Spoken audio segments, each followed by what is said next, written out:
Hello and welcome to round 8 of HSO's 1988 PPG Kart Championship.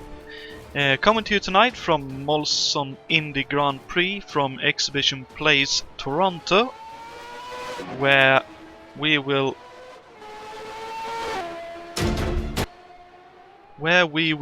be racing for, I believe, around 90 laps. I actually haven't checked exactly the amount of laps. But yeah, I'm joined in the booth by Dave Miller and Juha Boss. Good evening, gentlemen. Good evening. I'm not Juha, but good evening. Oh, sorry, not you. Pascal Mikolov. Forgive me.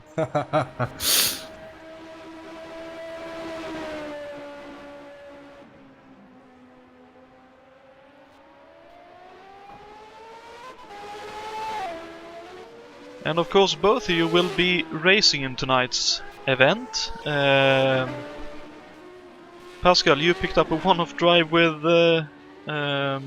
Penske, and I assume you want to make the most of that opportunity. Yes, I did actually. Yeah, I did manage to pick it up because Alberto is not present at the race today. Well, my main goal is to make it to the finish at first. That's the most important thing. I don't want to crash. And given that the track with its nature is very prone to, let's say, missing your braking point, especially at one certain corner, that's making it very difficult to actually make it to the finish, I assume. There's gonna be a lot of carnage. Probably. Hope not. But there's still the possibility for that. Oh, there certainly are. I believe there were at least 12 or 13 retirements in a real-life 1988 race. And Dave, what are your plans for the race? Do you have any goals, or is it just a question of, as for Pascal, get to the finish line? Just like Pascal there, Jonathan, looking mostly for a finish in this one. It's going to be challenging. It's going to be a lot of attrition, I think. So we've been working on the Bettenhausen March this week, going for a very conservative, very stable car. Okay. Of course, we are here tonight at Exhibition Place Toronto, which more or less has remained the same in its layout since it was inducted into the kart schedule in 1986, at which point it replaced the unpopular Sanair Oval, which I believe was located in Nova Scotia, which I believe is a bit away from Toronto. But yeah, Toronto Exhibition Place. It's 1.784 miles a lap, or 2.781 kilometers. We'll be racing for 103 laps, making the race just under 184 miles long.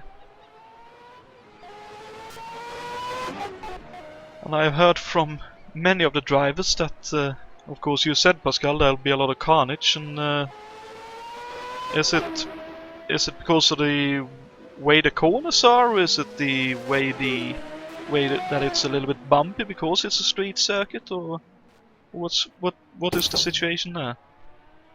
I believe it's all of those things. First of all, I mean, you said it's 184 or something miles, and there's a difference between running a, let's say, 60 lap race that equals to 184 miles and a 103 lap race that equals to 184 miles. Plus, given that it's very bumpy, very tight, many 90-degree corners, and the tire walls everywhere, one major thing that we will have to look out for probably is exhaustion. I can imagine that after about 85 laps, maybe some drivers are just going to be begging for the race to finally be over. Because the bumps and everything, as you mentioned, it's going to make it very difficult to stay concentrated for the whole 103 laps. So very much like the V8 supercar drivers when they race around Adelaide. Most likely, yeah.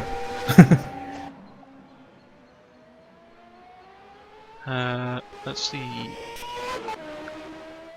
I'd assume we'll also have a quick look at the points before we join the action on track, which is still ongoing. We have Thiago Canola leading the championship on 81 points, thanks to consistent finishes so far in this championship.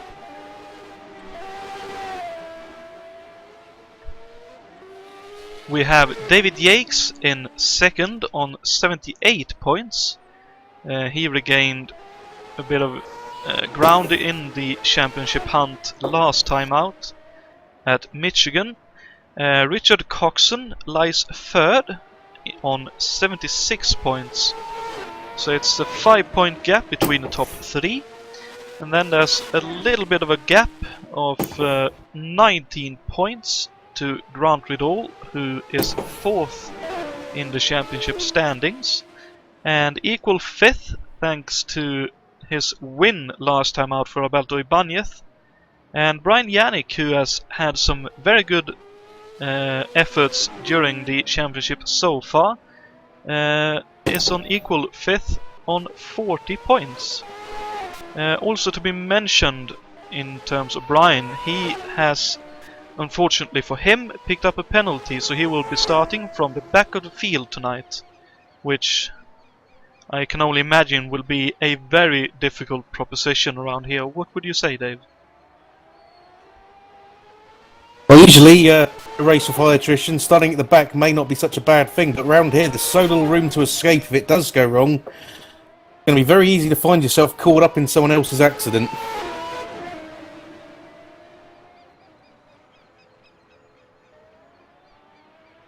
One thing we definitely all have to look out for is turn 1. The very nice addition of this runoff road.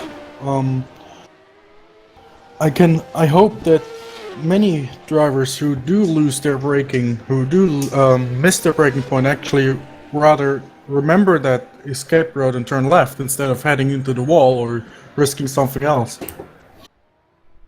There might be, let's just hope everyone remembers that escape road and turn 1. Indeed, as we jump on board with David Saber, who's starting a lap, going down Princess Boulevard into turn 1, we can see the entry back onto the track on the exit of turn 2 here. On the left we saw the exit way of that runoff that Pascal just mentioned. Down Lakeshore Boulevard, the longest sort of straight, down to a very hard braking zone for turn 3. A very tight hairpin where a lot of action has happened all over the years. Through this left and onto Ontario Drive, into this 90-degree left-hander onto Princess Boulevard once again. Heading the other way, through turn 6, there's a very long sweeping right-hander. And onto Manitoba Drive, which has a little bit of a kink in it right here. And then we have another 90-degree right-hander onto Nova Scotia Avenue. And then left, where we have a pit entry on the right, and we have a very sweeping, fast right-hander. And then back to the left again, as Dave scrapes the wall a little bit there. Through the last corner, turn 11 on this 1.7 mile track. So it'll be flashing by in an instance around here. The average race, what I can assume is the average race pace being around 1 minute and 5 seconds. Or maybe even a little bit faster, so... This is really, I think, one of the fastest road course laps in the whole season, if I'm not wrong. We will be going to a quicker road course lap around... me and names.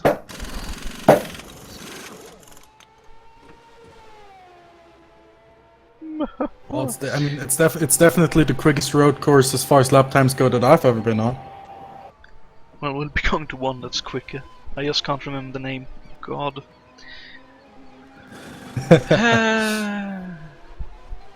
Pardon me for a moment here, ladies and gentlemen, as I just have a quick jump into the forum. Would it be Meadowlands? Yes, thank you very the much. quicker It's one? Meadowlands, of course. Ooh, which we will actually be visiting next time out. So a double street circuit effort here for us. The Meadowlands circuit is 1.2 miles long. So I believe the average lap times are around 45 to 50 seconds.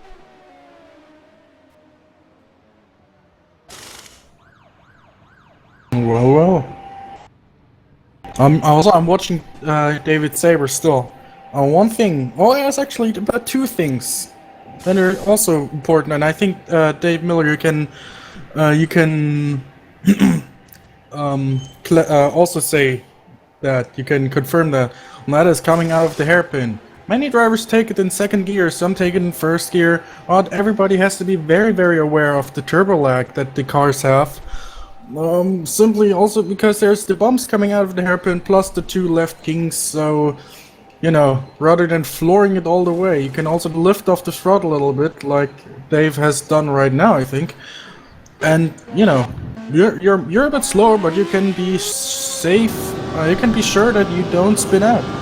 And one more thing, Dave is now coming to the last part of the track. The last 90-degree corner on the exit, on the groove, there are 2 or 3 bumps that are really, really evil.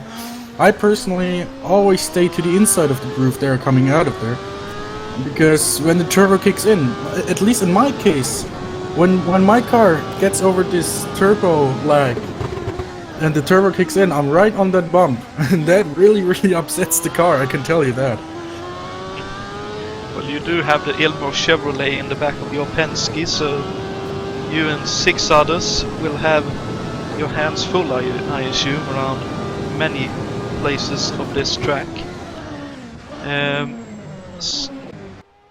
One thing I wanted to add to all of this is that we have one newcomer to the championship, and that's Mathieu Leclerc, who will be taking over the Porsche North America entry, the Quick Estate number 8, the Porsche powered March, which I assume will struggle around here because of the way the track is laid out, but more for the sake of not being as quick down on the acceleration, but I do think he will at least not have as much trouble out of the hairpin as many others have had so far. So he comes out of track actually, so very nice timing there. Let's see, he's currently on his way to the hairpin. And he lost it there. Okay. Good thing I swapped over. We also have a switch in the fact that Austin Johnson has decided to retire from the championship, mainly due to the cars not really suiting him. He was feeling, and I'd assume some of the incidents he's been unfortunately involved in as well has affected that decision. But with that, Bruno Chacon has jumped into the Gore Racing machine number 56, which Austin Johnson has been driving so far in this championship.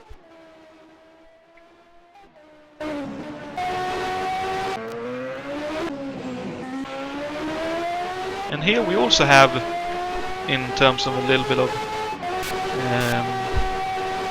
I suppose trivia about this place, the Krakow machine number 18 in the hands of Adam Hackman tonight was in real life, of course, driven by Michael Andretti, and he is the Exhibition Place Toronto master, with his 7 victories in total around this place.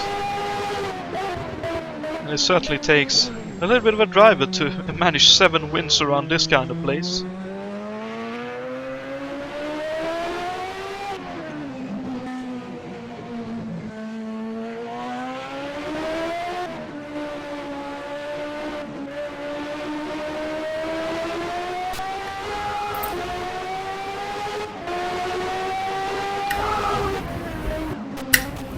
As the clock ticks down to 0 on the qualifying, looks like it's Thiago Canola with the fastest lap, 1 minute, 1 second, .3.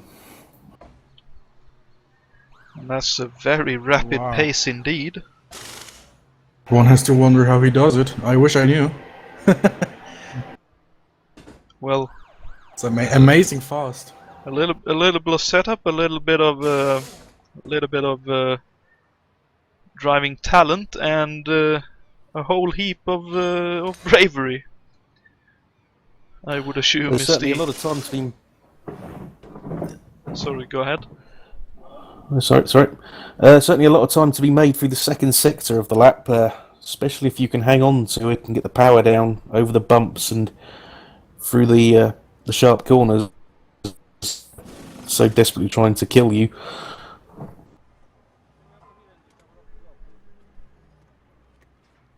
Yeah, always. And definitely also on the downshifts. I personally have the issue that I often overrev the engine when I shift down. You have to be careful. Maybe even set the rev limiter a little bit lower. That's certainly a very viable strategy to go with.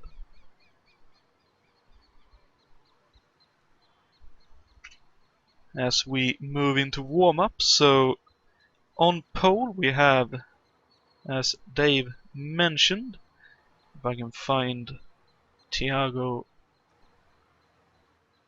I assume not everyone has been loaded in. Okay, never mind that then.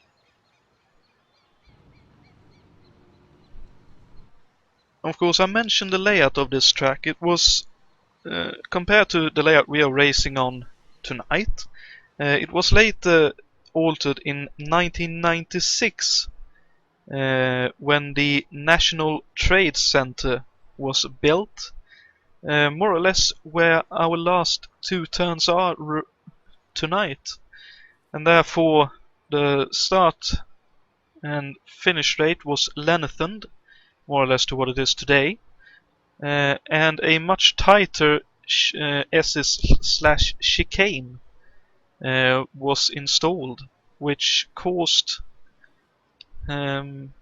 quite a bit of trouble in the late 90s. I want to remember that, among others, Juan Pablo Montoya had trouble there in, I believe, 99 on his way to the championship in the end, but at least around Toronto he had a little bit of issue with that final set of corners. And of course also, this is sadly the track where Jeff Krosnov and the Marshal Gary Averin lost their lives in that 1996 race on just beyond the braking point for turn 3 at the end of Lakeshore Avenue. I think it was rather in the middle of the straight. To be completely honest. Well, it started a little bit earlier, I'm but pretty sure. essentially That's the biggest crashes, I believe, happened like just as the braking zone was starting. Because if I'm not misremembering, there were a couple of, I think that was a 4 or 5 way scrap, and Jeff Krosnov unfortunately hit the rear of Stefan Johansson's car, flew up into the air, into the catch fencing inside the actual concrete barriers, tagged poor Gary Averin, who was standing there, and then spat himself back out onto the track, putting quite a lot of G-forces onto himself, so to speak, and unfortunately neither of them were able to survive that crash.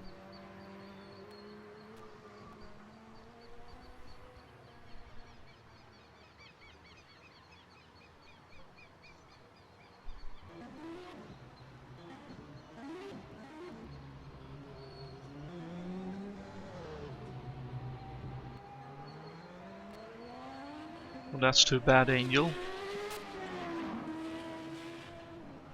Yep. Hopefully that'll be you'll be able to sort that out fairly soon. Let's see if we can find any prospect of how it can look in terms of battles around the track here, but everyone looks more or less spread out. Well, we have a little bit of stuff forming up here with Thiago Canolas, as of course everyone will be trying to get a feel for how the car will be with a full tank of fuel after more or less an hour of all-out blasting around this place.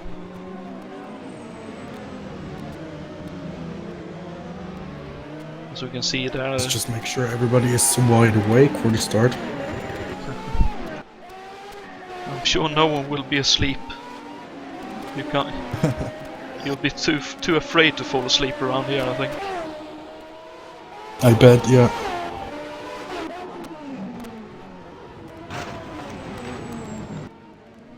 Ooh, as we can see there, Dave, unfortunately, in the tire barrier at turn 8. That's the difference between 20 litres and 150 litres of fuel and braking at the same place. Ooh, of course, you'll be carrying more or less 100, almost 100 extra liters, 100 extra kilos in the car.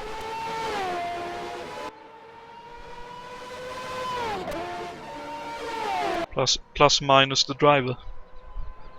Oh, as there's a bit of a contact behind. I believe that's Grant Bidol and someone. As Thiago Canola, I think, made the exact same mistake you just did, Dave. That's Brian Yannick and I believe Grant Bidol who made a little bit of contact going down Lakeshore Avenue.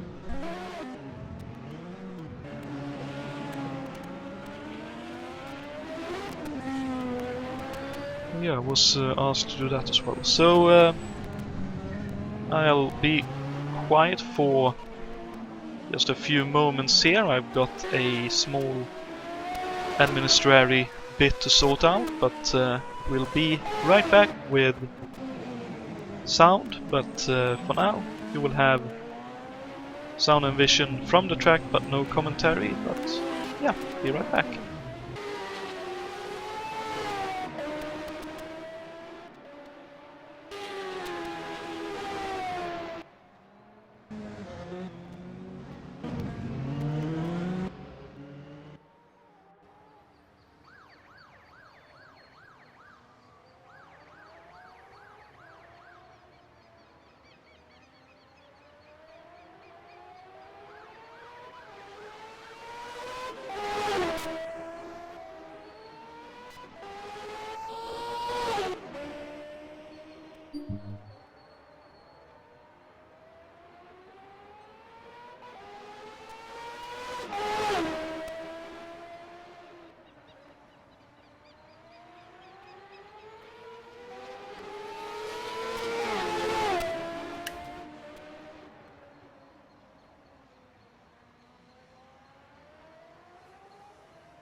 As we can see right here, a big group of cars flying by. Here comes another smaller group. Well, a trio, I should say maybe.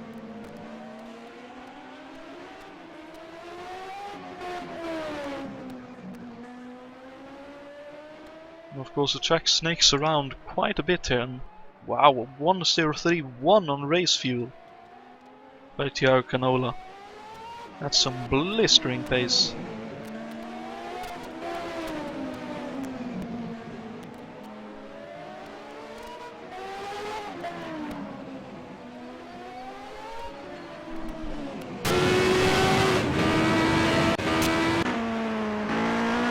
So let's have a ride on board here with Yount, currently third.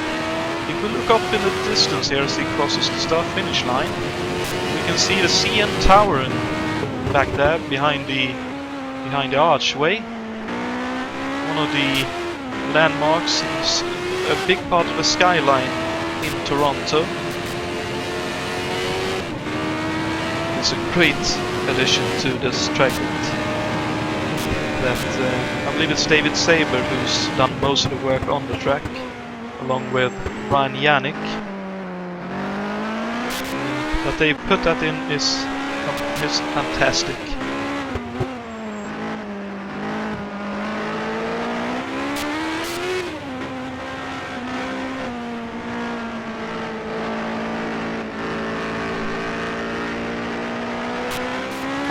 It certainly is one of the best parts of racing at HSO is just the amount of work and effort that goes into making the tracks and the cars just perfect, and as always, hats off to the guys who do it. For sure. Definitely. This is as good as it gets. Certainly. And of course for this mod, as far as I'm aware, in total, we should thank Alberto Ibanez, and Richard Wilkes and Jason White. I believe those three have done most of the work on the cars, along with David Saber, who's done quite a bit of modeling as well on the cars. And I believe it's mainly Brian Yannick, David Saber and Richard Wilkes who has been working on the tracks we are seeing and getting to enjoy in this particular championship. As it looks like we have restarted warm-up. I'll just have a... Brian Janik is missing. Oh dear. Janik, who's starting from the back of the field, he is missing at the moment. And also one thing, I can't remember fully, but no, wait, that was wrong. No, that was for the 73 mod. No, never mind. Yeah, Brian Janik is missing, so that's why the warm-up has been restarted. Okay. He's got 2 minutes to rejoin, and after that we will definitely go to green.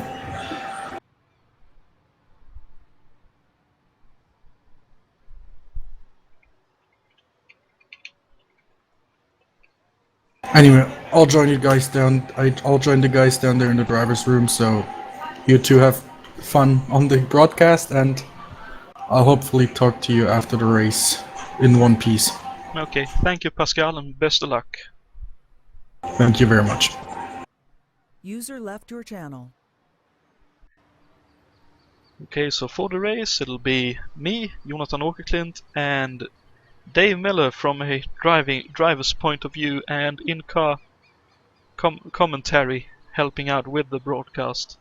Thank you very much for doing this once again, Dave, and for doing it around probably the most hectic track on the calendar. Not a problem, Jonathan. It's certainly going to be a challenge. I don't know how much insight I'll be able to give, certainly during the green flag running, but during the yellows I'll chip in as much as I can. Cheers, mate.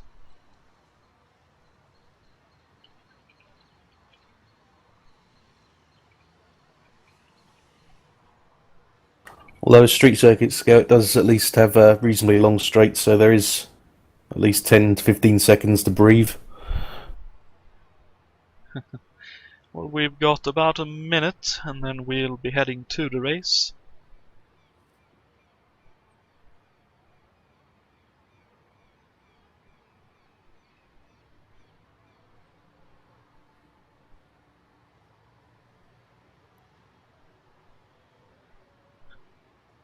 Hopefully Brian will be able to make it. It seems he has some kind of issue. He left, rejoined, and then left once again, so presumably some kind of internet issues. Okay, he is on his way. That's good to hear. So he'll be here and we'll be going racing hopefully very soon indeed.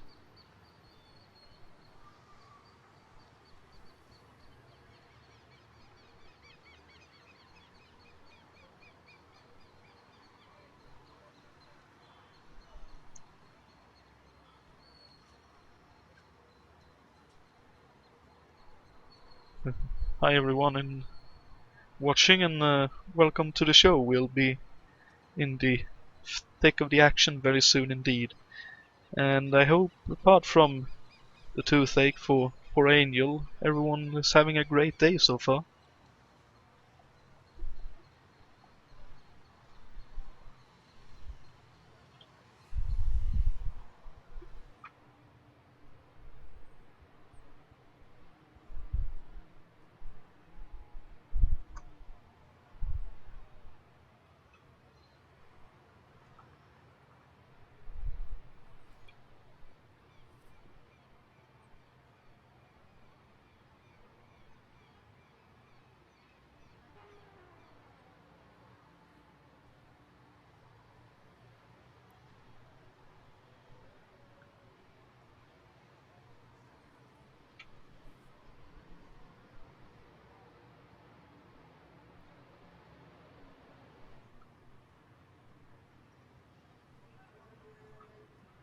Well, while we wait for the race to get underway, we'll have a quick ad break and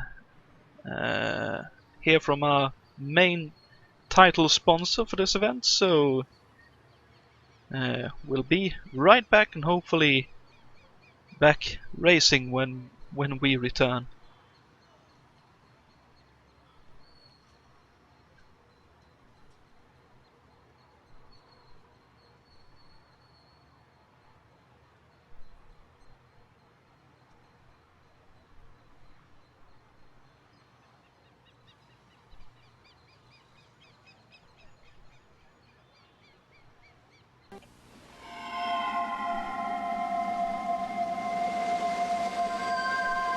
In Canada, to be successful, a beer must have certain attributes.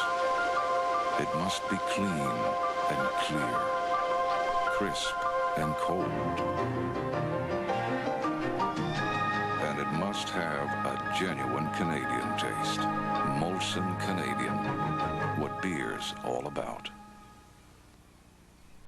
Of the world's leading motor oils, only one exceeds all car makers' U.S. warranty requirements and surpasses the American Petroleum Institute's highest standards for car engine protection for every weight it sells. Only one oil, only Pennzoil. You can't buy better engine protection for your car. So choose the world-class protection of Pennzoil motor oil.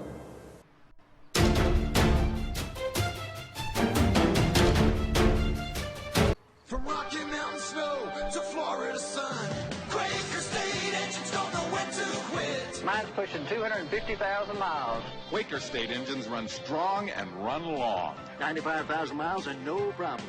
Quaker State is quality engineered to exceed every single car maker's U.S. requirements for maximum engine protection. This car's new. I'd be stupid not to use Quaker State. Quaker State engines don't know when to quit. The big Q stands for quality. Always has, always will.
Well, unfortunately it looks like Ryan Yannick has not been able to solve his issue. So we will unfortunately be one car short. We will have 21 starters for this race. So we just wait for the last few cars to make it onto the grid. We will of course have a rolling start as per usual in this championship. As we can see, Thiago Canola on pole, just now leaving the grid. Second is Grant Riddle for Vince Granatelli Racing. Third is David Yates for Hemmelgarn. Fourth is Richard Wilkes for Dick Simon Racing. So 2 Dick Simon Racing cars in the top 5. They'll be very happy with that. And Richard Wilkes especially, I think, who himself feels a bit more at home, I believe, on ovals, but that's a very nice effort in qualifying from him. Rounding out the top 5 is Ray Riddle for Patrick Racing, the Emerson Fittipaldi car. 6th is David Yount for Rainer Racing. 7th is Richard Coxon for True Sports, the first of the...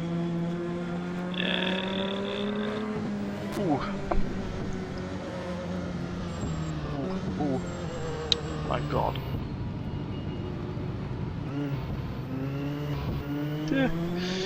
You can tell I'm a little bit tired today. And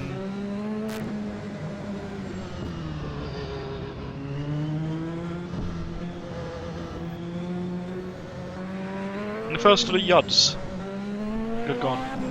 8th is Pascal Mikula for Team Penske. 9th is Jason White for Leader Card Racing. Rounding out the top 10 is Mick Chapman, the second of the Team Penske cars.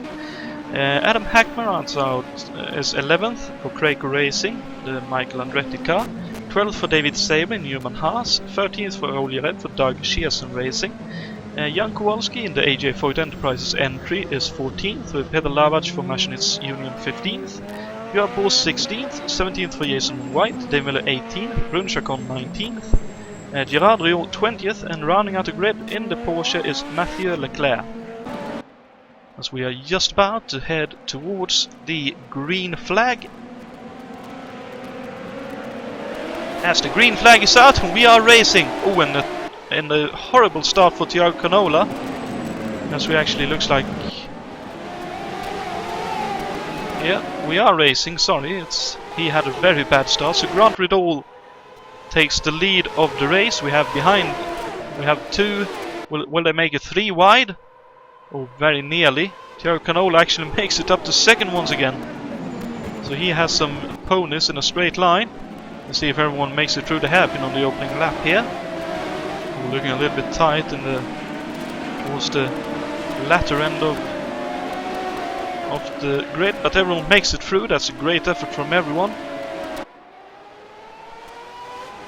Just Grant Riddle, Canola, Yates, Wilkes, Yount, Coxon, Ray Riddle, Chapman, Mikula. Now I lost myself. I'm so used with Alberto being in that Penske. As we have already finished lap 1, as we are coming towards the last corner for Grant Riddle to start lap 2. And an opening lap of 1:06.2. That's a pretty hefty pace this early on, as Grant Riddle gets it a little bit sideways.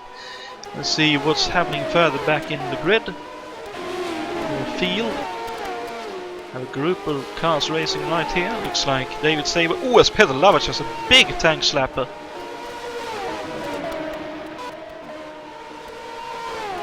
You see how a few groups forming. Totally jump on board with Dave right here, so we can see. Oh, Jason White all crossed up in front. Oh, dearie me. That's unfortunately a yellow for us. I do apologize, Jason, that I caught that.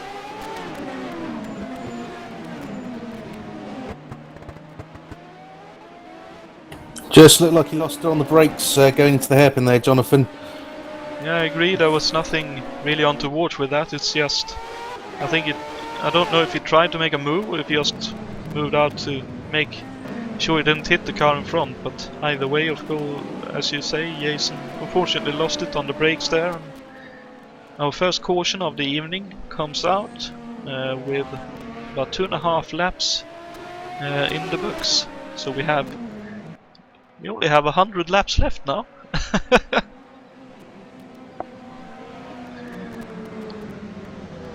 So a semi-hectic start to the race.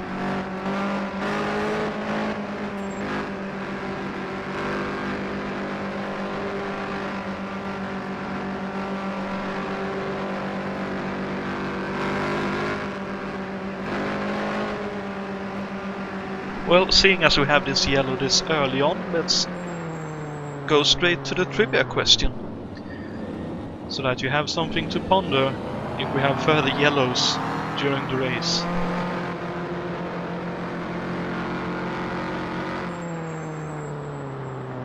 So our question for tonight's event is: who led the most laps in the 1988 Molson Indy Toronto? Of course, the event we are running tonight in our own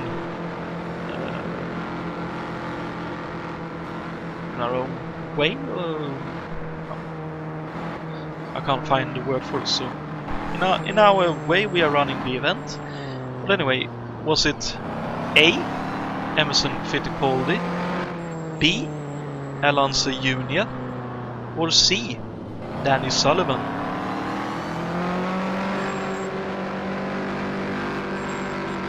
So again, who led the most laps in the 1988 Molson Indy Toronto? Was it A. Emerson Fittipaldi, B. Alonso Jr., or C. Danny Sullivan?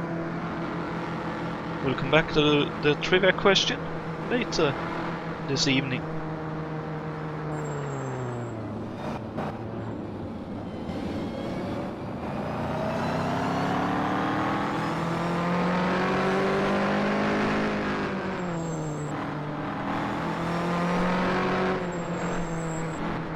A few takers for the pits. I saw Adam Hackman peel off in front of me.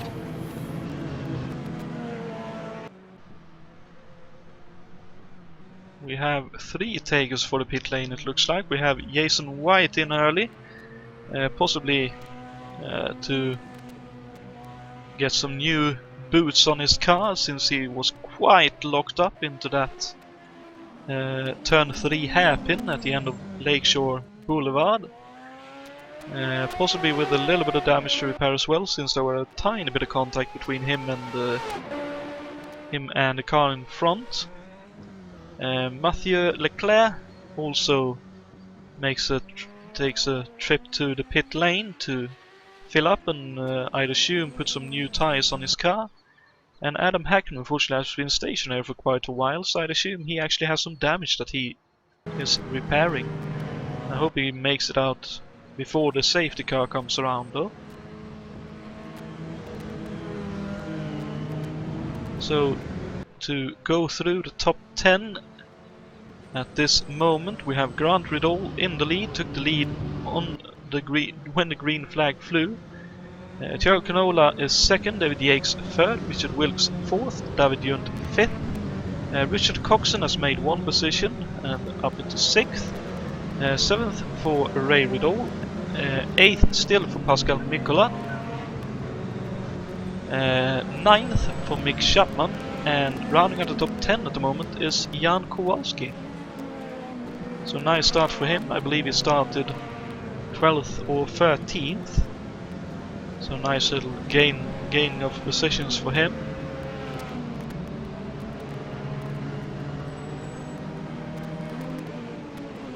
And unfortunately Adam Hackman has already lost a lap. So unfortunately he's in for a very long evening, being a lap down already on this circuit. It won't be easy to let faster cars by if he has to be lapped further times, or if he wants to unlap himself, that won't be easy either.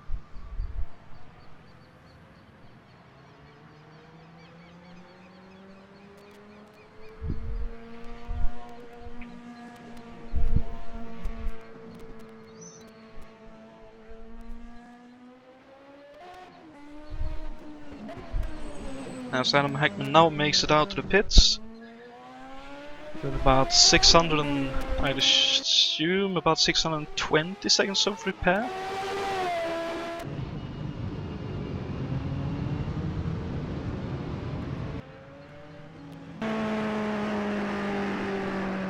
So let's see if we get the green flag this time round.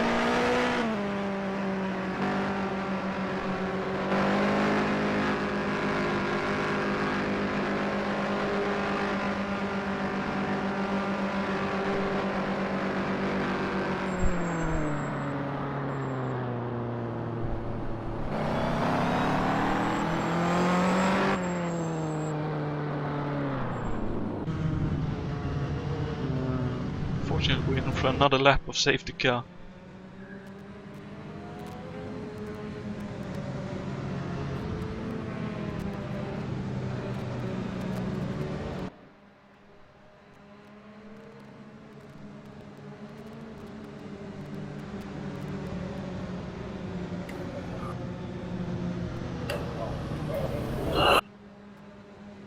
How are we going green at the end of this lap, Jonathan?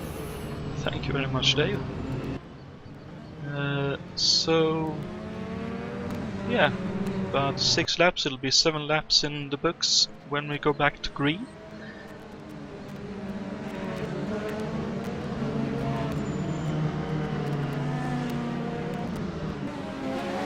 I believe you made 1 position off the start. Made 2 positions, but that's both from cars pitting in front of me. Ah, okay. So, just take it easy for a while longer, I suppose. Try to stay out of trouble, like you just were able to do. That's the plan. Hopefully we can stick to it. Sounds good. We can see a lot of drivers now eating up the tires. Oh, yes, we have a... Oh dearie me, we have a stoppage. Looks like...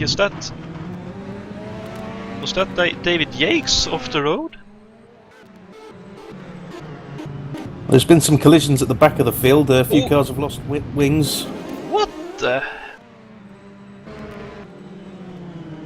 Well, the safety... Oh, dearie me. Well, the safety car just did what a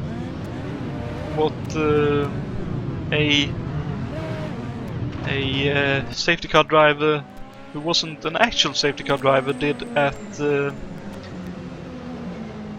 Belle Isle, I believe 1 or 2 years ago.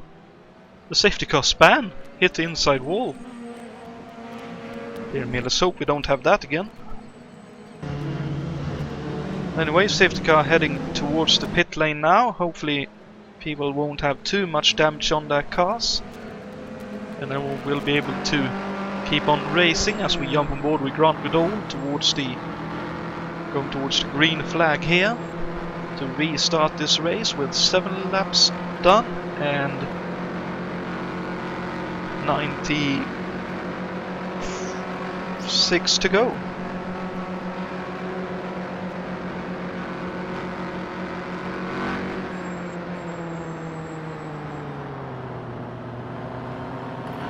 Okay, that's interesting. We've been given another caution lap.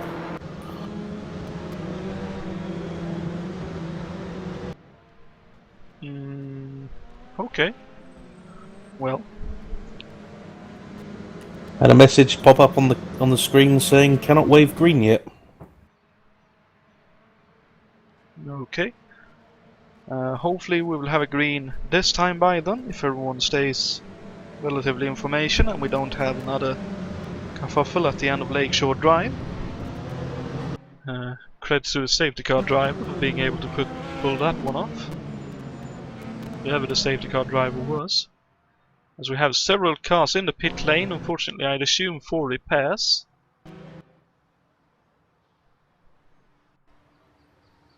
May well be the green wasn't given due to the debris still on the track, but I'm not sure about that. Well, difficult to say, but hopefully we have a green coming up in about a half a minute's time.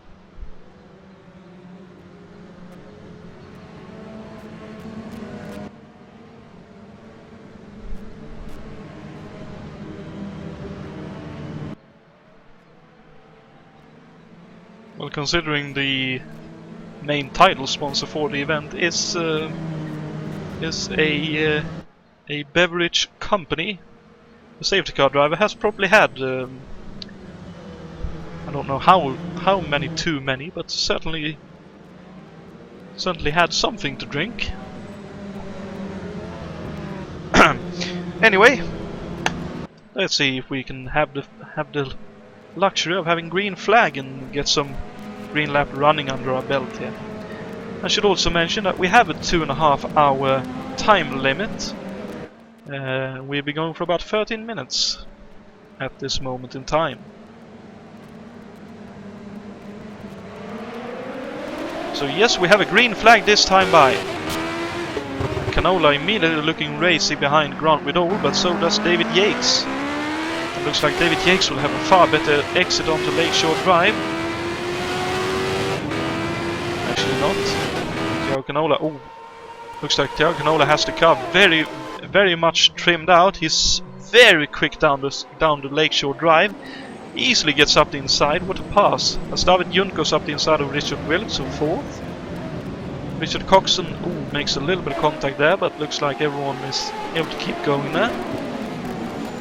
Mikla defends his position rather harshly by the looks of things, but Jan Kowalski is able to avoid trouble and tries for an outside move instead. Can't quite make it. Looks like almost everyone. Gerard Rion is unfortunately still in the pits for repairs. And I'd assume Thiago Canola with a trimmed out car will be flying away down the straights. But we can see how much slower it is through the last 2 turns there compared to Grant Widall. As Grant Widall looks around outside, looks for a cutback onto the Lakeshore Drive. Oh, sorry, Lakeshore Boulevard.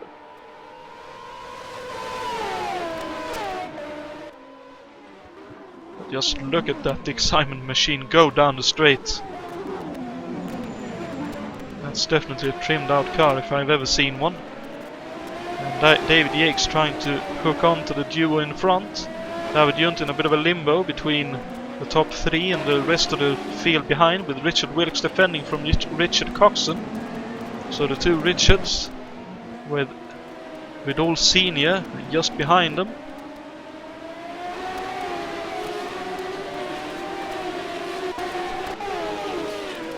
Now we have Mikla Kowalski and Chapman running out of top 10 with Sabre 11th, White at 12th, Lavach 13th with Tirol Yareb looking for a bit of a move into turn 8, but that didn't quite come off. OS Yareb has a bit of a moment there, I think. He lost 1 position. Looked like hit the inside wall. Oh, he did indeed. He actually lost it on the brakes. Looks like he just bumped the wall a little bit. That's still unfortunate for him, as Jason White unfortunately has ended up being lapped here due to the damage he has been forced to repair. As you can see, Durand Rio trying to stay out of the way with further damage to repair, I'd assume. Unless he's just looking to try and let the whole field go by and then try to get up to racing speed. Could be either, I suppose. As Richard Wilkes, Coxon, Vidal and Mikla now makes their way around the ailing Rion. Rion certainly trying to take it easy and try and stay out of the way to get up to racing speed here. That's unfortunate for David Sabre. He has lost a bit of time behind Rion there. And now Adam Hackman as well has unfortunately lost just a little bit of time. But of course there isn't that many places to let faster cars by around here. It looks like Adam Hackman is trying to unlap himself.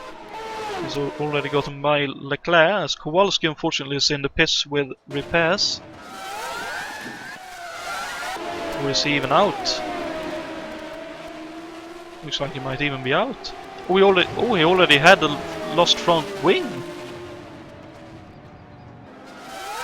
Whenever did that happen then?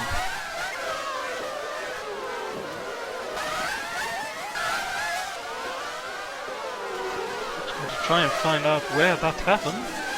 Oh, it's down in the hairpin. Trying to look up the inside of Pascal Mikkola. Oh, as unfortunately gets a tag from behind and hits the inside barrier. So Mick Chapman made slight contact with Jan Kowalski. Jason White gets affected. Raul Reb goes around outside. Oh, dearie me, that's really unfortunate. So unfortunately, it looks like Jan Kowalski has decided to retire the car. That's a very unfortunate situation indeed, as Jason White now tries to stay out of the way of the faster cars. Unfortunate for Pascal Mikkola, he has to go around outside and hairpin there, but at least it doesn't lose too much touch with the cars in front. Let's ride on board with Jason White for a wee while here in the concrete canyon that is Molson Indy Toronto and the exhibition place. Oh, and there's more contact. That's Juha Boos flying way off and contact with Mick Chapman. Oh, dearie me.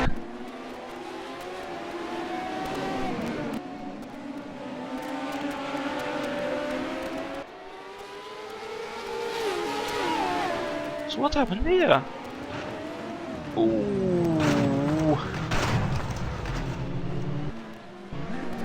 I'm afraid that looked like Raul Reb may have either misjudged his braking point or Juha Boos broke very, very late, very, very early.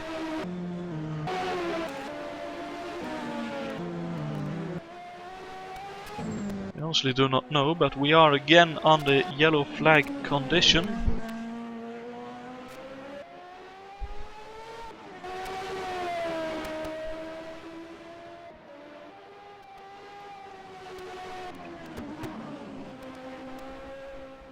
So Tiago Canola comes around to be picked up by the safety car.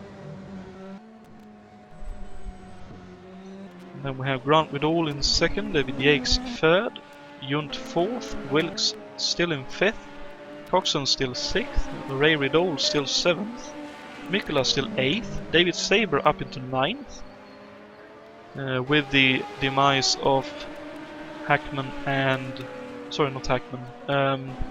Chapman and Kowalski. Lavach also up a few places into 10th. Raul Reb 11th. With that unfortunate incident, hopefully Juha Boos will at least be able to continue. Unfortunately, Chapman, of course, retired on the spot. He made some heavy contact with the tyre barrier, and not even a Penske will be able to stand up to that kind of incident, I'm afraid. Jason Whited 12th. Dave, you're up into 13th, so that's another 3 spots since the last yellow. Matthew Leclerc in the Porsche, currently 14th. 15th for Juha Boos after recovering after that incident. Bruno Chacon a lap down in 16th. 17th for Jason White, 18th for Adam Hackman, and 19th in a few laps time will be Gerard Rion, with our 2 retirees so far being Jan Kowalski and Mick Chapman.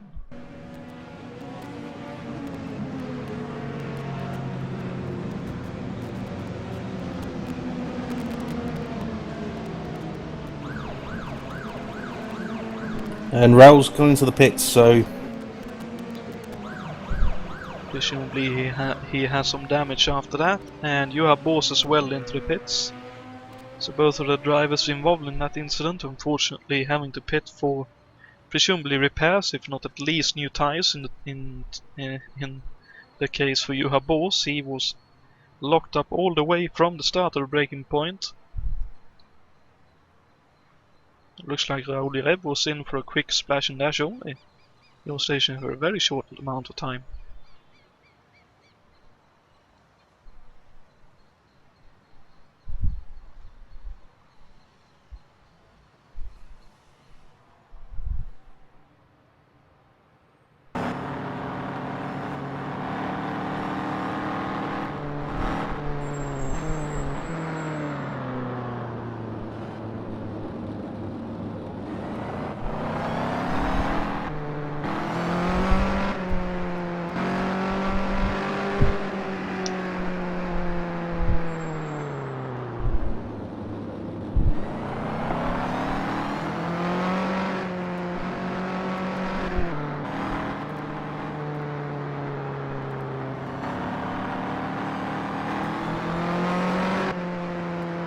I was also told, in terms of the strategy game, that the fuel range for the cars are somewhere between 32 and 36 laps, dependent on if you're in a Judd, Porsche, Cosworth Ford or Ilmor Chevrolet. And of course that is somewhat thrown out the window with these two early yellows, so I'd assume we will be seeing most drivers make it to around lap 40 maybe, before they have to pit. Somewhere between 40 and 45, which will certainly make it a two-stop race for everyone, if they make it that far into the race. I think you're right there, Jonathan. The Bettenhausen March is currently sitting on 112 litres of fuel. Just over a third of a tank, just under a third of a tank used so far.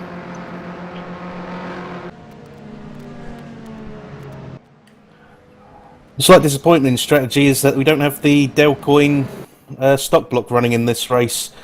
That would have been an interesting one to see, as from my own testing, I think that car could have done the whole race on one stop.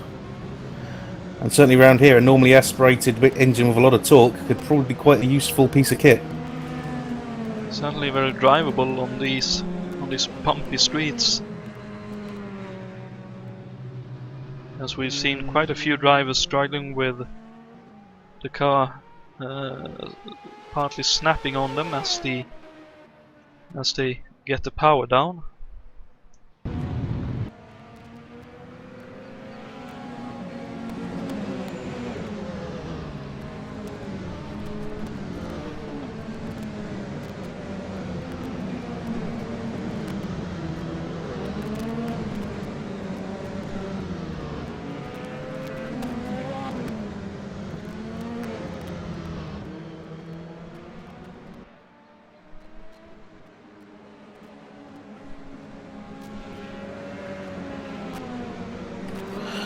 Anyway, we should get the green flag this time, Bike.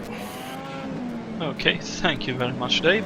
Let's hope at least it looks like the safety car driver has sobered up a little bit and didn't hit the inside of the hairpin at turn 3 this time around. I see Grant Riddle staying right behind Jörg Nola here for the restart.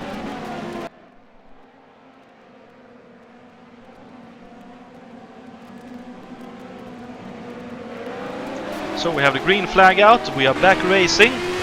We can see Grant Riddle already looking for a move around the outside through turn 1. Surely that won't work. No, it didn't, but he has a bit of a moment on the exit there. We'll see whether David Yates will look for a move into turn 3 at the end of Lake Shore Boulevard here. Who decides against it?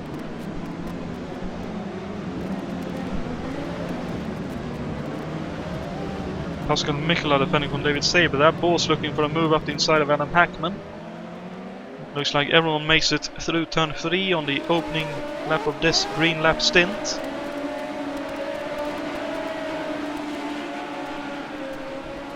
And I think everyone will be wanting to just get a few green laps going here, as Juha Boss goes up the inside of Dave there.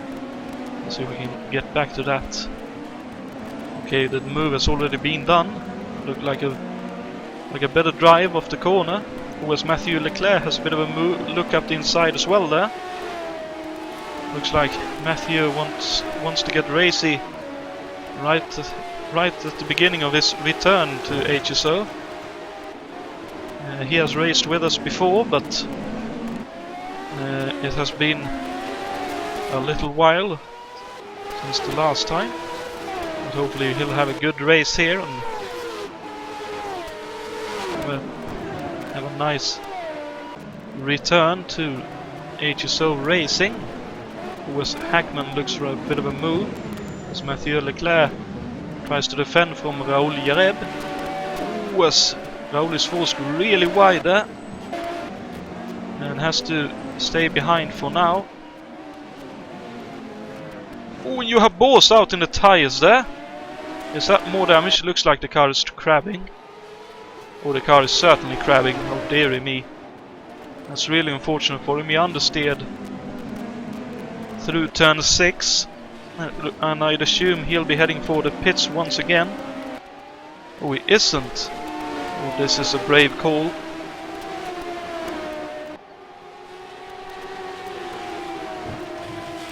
Because I'm fairly sure that is a troubled car right now. Oh, it certainly is. It's not that's noticeable because of my rotation, but that's quite some hefty steering damage. With the left rear suspension deranged, we can see right here how much the car is crabbing down the road. If he's able to hold on to that until he can pit again, he'll be a very lucky man indeed. Ooh, as he gets really close to the barriers there, he is definitely having to hold on to that car on these bumpy roads. In the meantime, let's move slightly further up the field where we have Jason Whitehead sitting behind David Saber in a fight for 9th, 10th and 11th as Richard Coxon has dropped 3 positions. Not sure how that occurred, but I'd assume a move came and he ended up out of the line and another 2 drivers got by.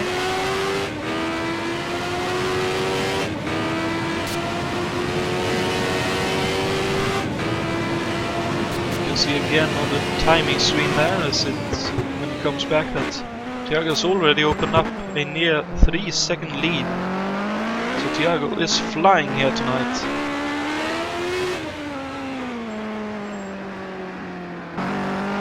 Following up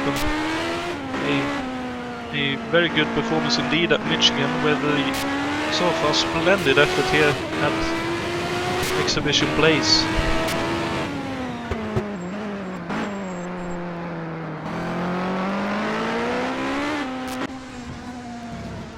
Take a lap on wall with David Saber here and see how much his right rear wheel and suspension are working around this track.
Lap, we can see how much the suspension is working. We can also see that David is locking up a lot. And, oh, Peter Lavage has been in the wall.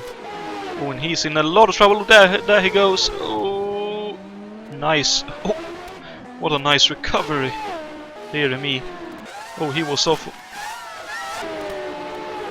Well, let's see here. Looks like. Oh, we turned in just a little bit early, hit the inside wall, and then hit the outside wall as well in the last turn. And of course with no rear wing, it ain't easy to drive these cars, and he makes a 360, almost hits Jason Whitehead in the process, but managed to avoid that and keeps the girl going. So if he can make that, unfortunately we do have a yellow coming out. I was hoping we would avoid that because Peter was making a great effort to keep the car going, but that's another recovery from him. But unfortunately the yellow is coming out. I'd assume the debris on the track is a bit too extensive for us to keep going. And so unfortunately I'd assume the pits are now closed, so Peter has to do another lap. Unless he wants to receive a penalty. And this is also a great thing for Juha Boos, who was struggling a lot with a bent car, and still is, I'd assume. He is. I'm following him at the moment. He's certainly putting in impressive lap times for a damaged car.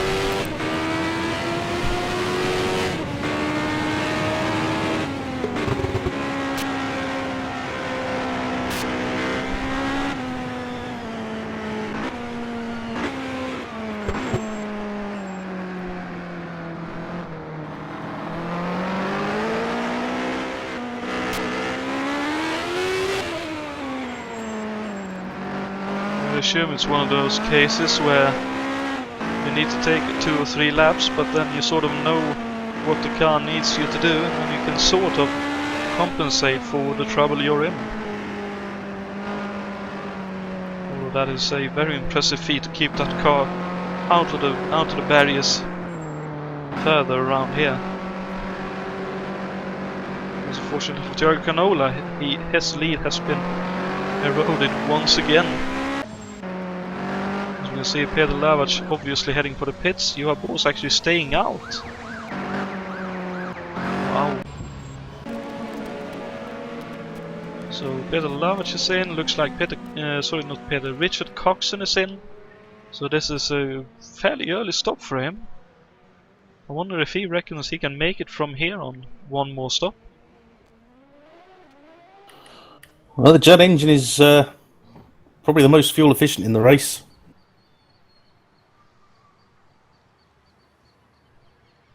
Well, you're probably right, but even still, that's okay. That's 60 odd laps. Okay, yeah, he should be able to make it on one more stop from here, if the fuel calculation that I received is correct. That the Yud presumably is the car that can make the most laps out of a fully green flag run at 36 completed laps. So clearly he would be able to make it to the end of the race on one more stop here, but I wonder if it's really worth taking the punt at going to the back of the line, so to speak. It's an interesting one. Track position is going to be all important around here. Just for those playing at home, the Bettenhausen car is currently on 85 litres of fuel. 21 laps according to the fuel computer remaining. And that's just under half a tank left. So of course I'd assume that takes into consideration a little bit the yellow flag sections as well of this race. It does. The calculation I'm getting is based on the last 5 laps.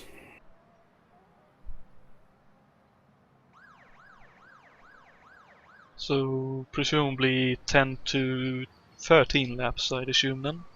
As I heard someone heading for the pits here. Jason White back in the pits for, I'd assume, a top up of fuel.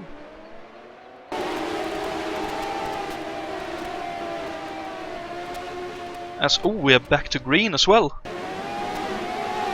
Dear me, my apologies. I thought we'd had a slightly longer yellow, but back to green we are, and Grant Riddle is back in the lead. So he retook the lead on the restart. Tiago was asleep there, but still Tiago with that straight line speed looks up the inside going into the turn 3 hairpin. Grant holds on for now. We have another 2 wide back here, another 2 wides. So we have 3 2 wides going through the opening hairpin. See, so Canola, Riddle, Canola, hearing me. So Coxon down into 12th, so I think he took as Grant gets really sideways, trying to open up the gap here.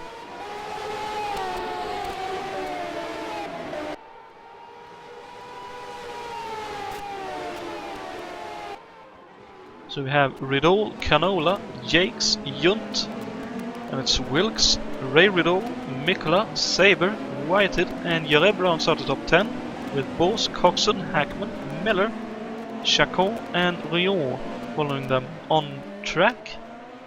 And I'd assume a little bit further behind. As Canola now looks up down outside here, going into turn 3. When he actually has a bit of an overlap, but Grant Ridol very aggressively shuts the door and retains the lead for now.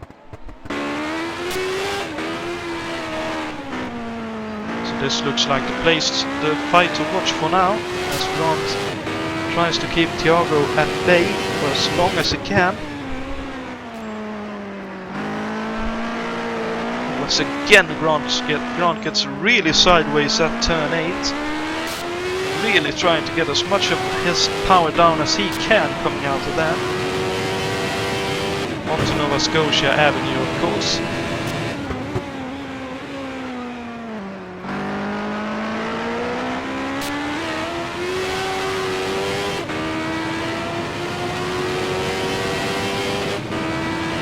Let's see how much the speed difference is here. That's a good 6 or 7 tenths he gets back with the draft, and he looks up the inside. Ooh, and I believe there's actually a little bit of contact there. But Grant again holds on. If only just. This is of course partly a fight for the championship here, with Grant Ridol currently sitting in 4th, 19 points behind, but still in with a shot at the championship. Thiago Canola of course in the lead. David Yates sitting in 3rd in the championship, only 5 or 6 points I think it is behind Canola. The one that's losing out at the moment though is Richard Coxon, who's in 11th, so he's gained 1 more spot since we last checked in on his progress since the yellow to green waving. As I believe Thiago is now close enough to have a massive run and an opportunity to get by. As there he goes up the inside, and it's more or less completely passed before the braking zone for turn 3. So he's able to hold on through this section of the track and then blasts down the Lakeshore Boulevard through turn 6 and onto Manitoba Drive through the kink at turn 7. Turn 8 and on to Nova Scotia Avenue as Grant tries to get to grips with Canola, but looks like that won't be happening now, and Canola will be able to open up a gap once again. As there's big gaps behind. Mikla in 6th now, Ridol 7th, Saber 8th, White at 9th, Raoul Yereb still rounding out the top 10. Coxon not that far behind in 11th. You have Bors still holding on to that bent car. Dave Miller 13th, of course, with Hackman 14th, 1 lap behind, but trying to unlap himself. As Bors has another big moment coming off of turn 1 or 2, and now it looks like he is definitely feeling the strain of that car. Whereas he has a big moment on the brakes as well. I wonder if it wouldn't be best for him to actually pit for repairs.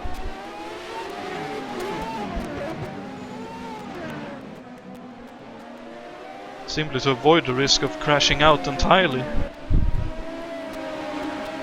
Because that looks like very hazardous work indeed.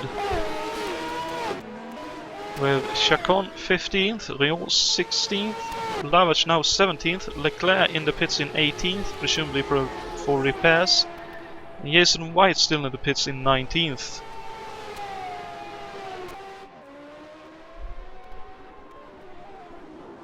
As Grant is actually somewhat holding on to Thiago at the moment.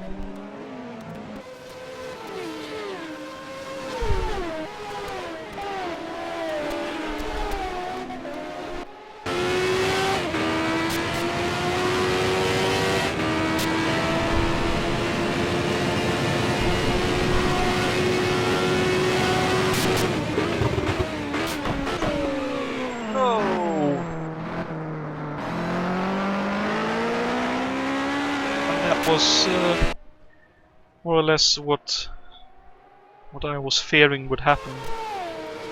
Coming down Lakeshore Avenue, Oh dearie me, that User joined your channel.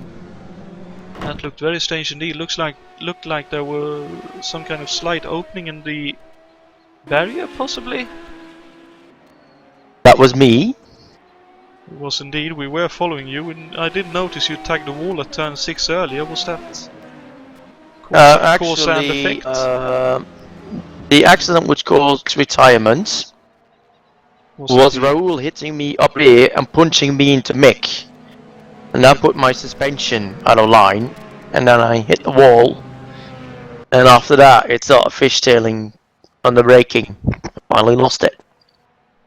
That's very unfortunate for you indeed. We did catch the initial incident as well. I noticed you went to the pits for repairs after that, but that you then decided to try and drive with the further Yeah, repairing the bent suspension car. is 10 minutes, I thought. Okay. Risk. That plan. But Well, up until that incident it looked like you had a decent race going at least. Were sort of enjoying yourself battling Mick and Raoul. oh, well, it was good until Raoul got a brain fade. But never mind. Well, shit happens. Meadowlands next. What are your aspirations or hopes or thoughts on that? Going by the log I've had in this series, none. Okay, as Grant Riddle and David Yates heads into the pits. We had another pit caller, I believe. A few: Ray Riddle, David Saber, Jason Whited. Looks like those are the pit callers for now.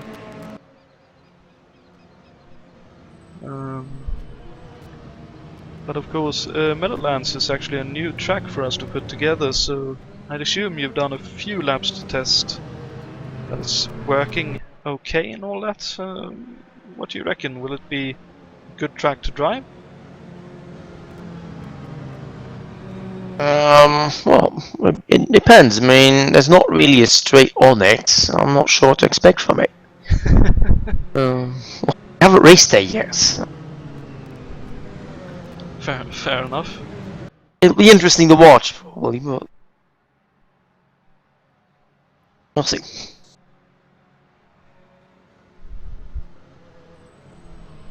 Okie dokie. Well, if you want to remain for color. Oh, as the safety car driver does it again! He definitely needs to reduce his intake of drinks this evening. I'll remain with you for at least some part of the race. Don't worry. Thank We'll you leave you very all much. alone.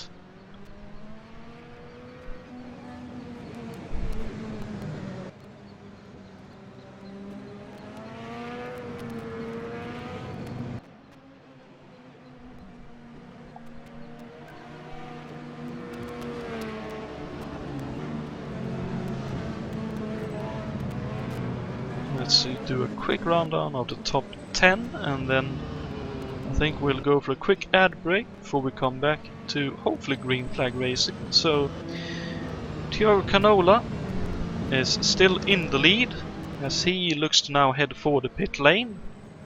Yes, he does indeed. So David Yount will take over the lead of the race for Rainer Racing. Richard Wilkes also remains out on track and picks up second for the time being. And currently third, Pascal Migla in his one-off drive for Penske. I think he'll be very happy with that for the time being. Fourth, Raoul Jereb. Fifth for Richard Coxon, first of the cars to have pitted and presumably be able to make them one more stop in this race. Dave Miller up into 6th place. I'd assume you are very happy with that. It's going alright so far, but I haven't pitted yet. Fair enough. Grant Widall, second of the cars to have pitted and presumably being able to make one more stop tonight in 7th. Followed by David Yates, Ray Widall, Jason Whited, David Sabre in 11th, Thierry Canola in 12th. Then we have first of the cars a lap down with Bruno Chacon in 13th for Gore Racing, 14th for Adam Hackman, soon to be 15th for Gerard Rion, soon to be 16th for Peter Lavac, as he now gets up into 16th, and soon to be 17th. I'd assume there's a lap or two to go for Jason White to pick up that position. And Matthew Leclerc soon to be 18th in another few laps time. And we're back to green at the end of this lap, Jonathan. Okay, thank you very much. Then we will scrap the ad break and we'll take that if we have another yellow.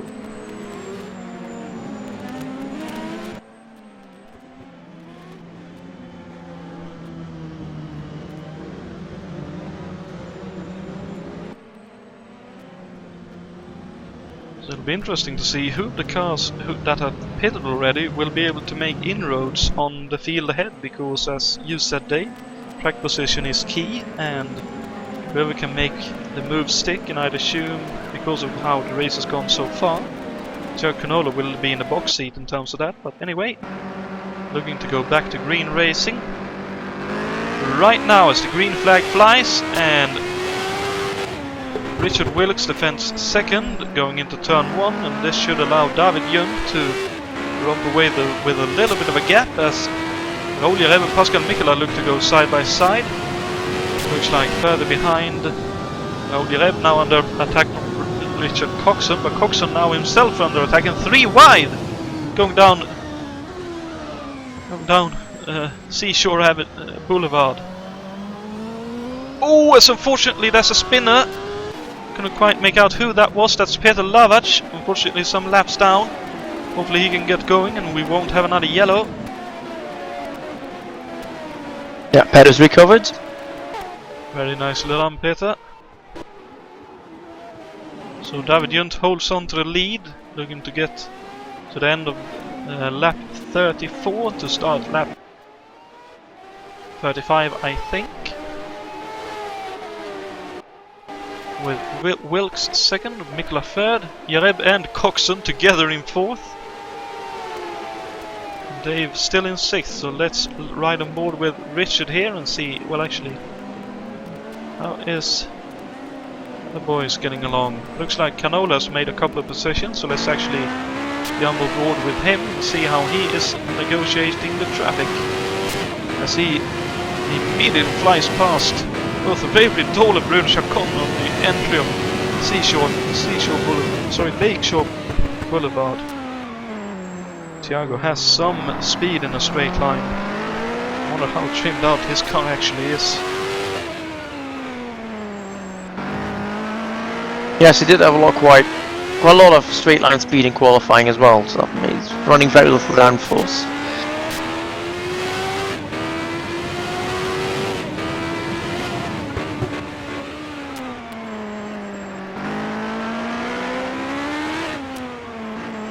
Interesting to see if he can hold on to that, because I'd assume that's a bit of a handful in the second and third sector, especially the third sector with turn 10 and 11, which are very quick indeed. As now up ahead we have David Yates, we have Dave Miller, Grant Woodall a bit further up the line as well. Who tries to lap Raoul Jareb? Oh, sorry, pass Raoul Jareb. Same lap, sorry. Yes. As Raoul closes the door nicely. Went a cut back from Grant Woodall. Double cut back. Oh, he's up the inside there, isn't he? He goes for it, and he has it. What the boss. Fantastic stuff. Now will Raoul hold up everybody behind him? That's a big question now. So they all gets out of the way, very sporting and nice there. Oh, and Jake hits Raoul, sorry. Oh, and Thiago gets a bit of a nudge up the rear as well.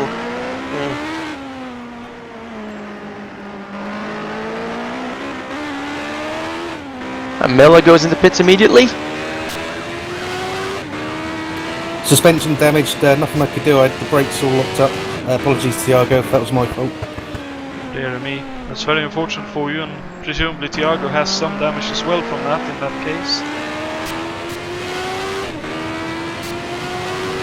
Meanwhile, Jace, your slipstream Rule.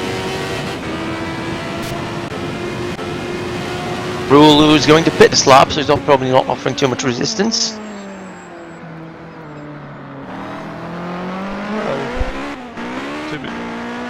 Yes, I believe Raoul may have slightly missed a gear there. But to be fair, any position you can hold on to is a position well worth trying to hold on to. So still Coxon, the first of the cars to have pitted, but I noticed that Grant Riddle is almost completely caught up with him now.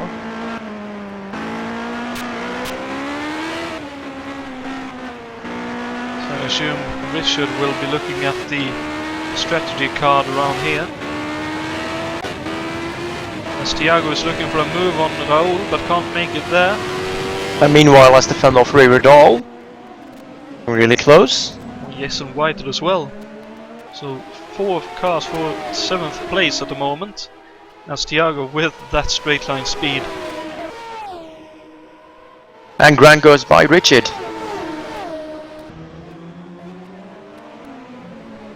But that's clearly that must be engine difference. As Thiago almost outbrakes himself going into turn 3 there. And Raoul also lost out to Ray Riddle.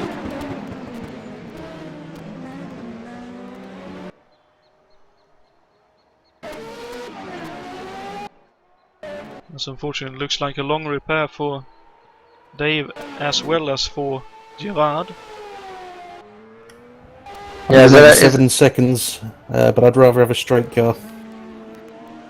Yeah, well, I can tell you driving a bent car is not the solution, that's what I tried. A straight car is definitely a fair call around here. So Yount with about almost a 3-second lead to Richard Wilkes at the moment. Mikola now with Grant Riddle right behind him. Let's see how this fight will go.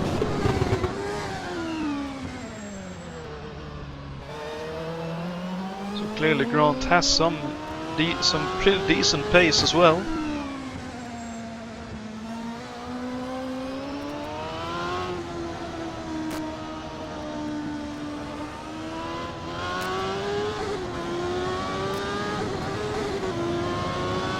And I believe making his presence felt. Certainly, and I believe Pascal was watching his mirror and not concentrating on what he was doing with the gearbox. Sounded like he may have slightly misjudged what gear he was trying to get in. Oh, and look at that run for Grant Riddle! Wow! Up the inside it goes into turn 1. But can Pascal catch him back on the slipstream the next straight?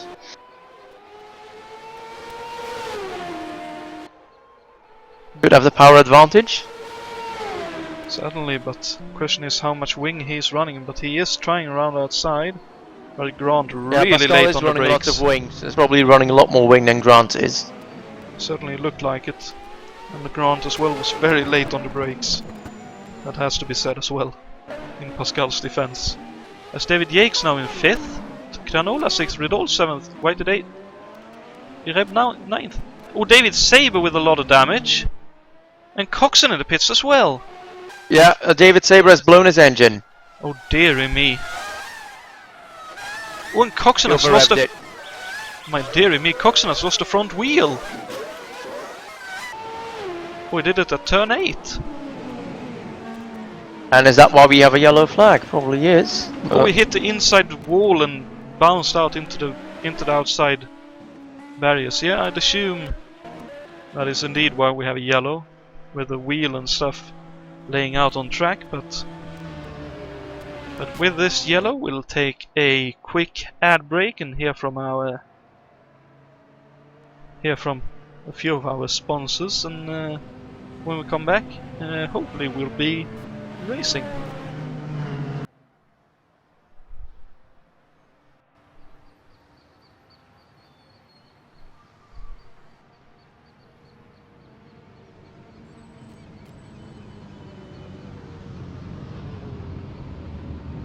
Quickly go and get something to eat.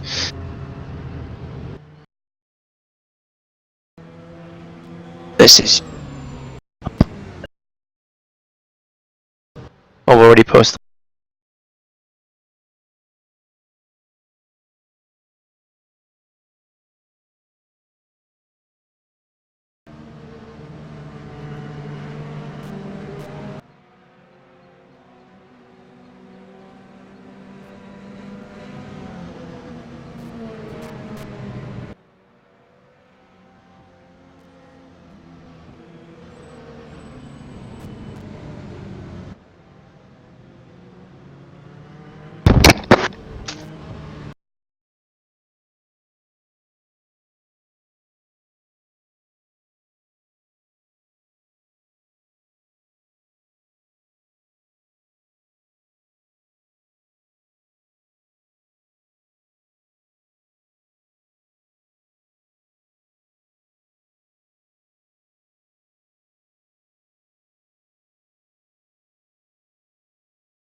Because when it comes down to it, STP adds extra lubrication to reduce engine wear in whatever you drive.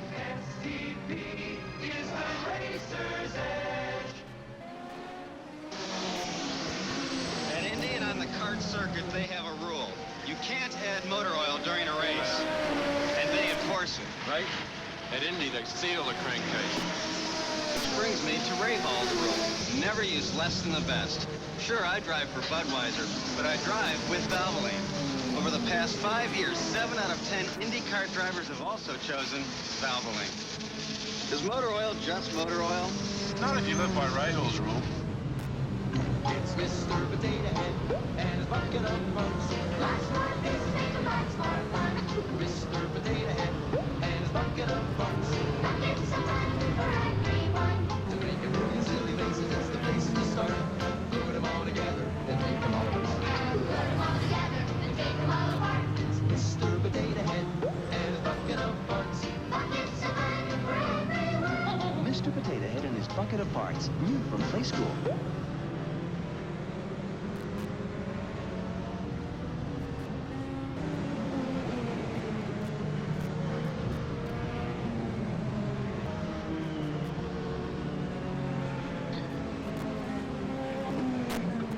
Okay, here we are, back on track. Sound resumed. Watching David Yount, who has been into the pits and come out in 5th from the lead. So Grant Riddall has inherited the lead from due to an earlier pit stop. Unfortunately, as you have mentioned, David Saber blew his engine and has been forced to retire. But running down the top 10 here before we go back to green flag racing, we have Grant Riddall in 1st, David Yates 2nd, Ray Riddall in 3rd, Jason White in 4th, 5th for David Yount, 6th for Richard Wilkes, 7th for Pascal Mikula with Thiago Canola 8th, Raoul Jereb 9th, and I believe Raoul Jereb is actually the last car on the lead lap, with 10th Adam Hackman a lap behind. It's the first car off. That is correct. It's very unfortunate for many of our competitors tonight. We are about 2.5 fifths into this race. Bruno Chacon 11th. Peter Lavach currently 12th as the pit car driver once again makes a bit of a whoopsie, unfortunately. So Lavach 12th, Dave Miller in 13th after his repairs. 14th and unfortunately retired David Saber, 15th and still in for repairs. Of course, Richard Coxon knocked his front left wheel off, so this will be a long last half of the race for Richard to try and get some points out of this race. I believe he needs to gain 3 positions to get at least 1 point for the championship. And meanwhile, Jason White has unfortunately hit Bruno Chacon in the traffic jam behind the pace car. Oh dear me, and Jason White has lost his front wing, so further trouble for Jason. was very unfortunate indeed. Matthew Leclerc, 1 lap behind Jason White in 17th. Since Jason White will most likely have to repair that, wouldn't be surprised if Leclerc will go up into 16th here. As Gerard Riot still in the pits for another set of repairs, I'd assume, as he just now starts to leave the pit lane, possibly was sitting there waiting for the leaders to stream past behind the safety car.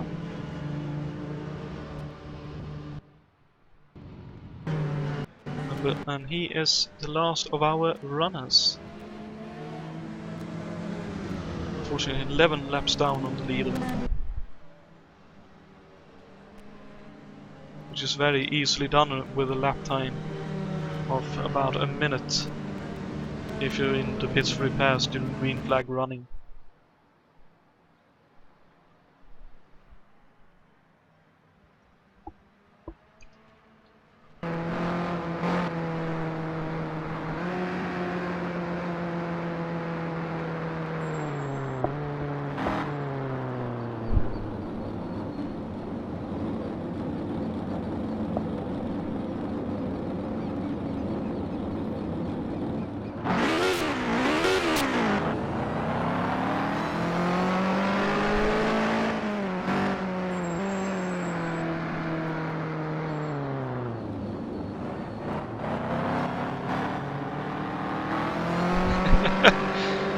Certainly, Bob Rail once had hair, though it was quite a few moons and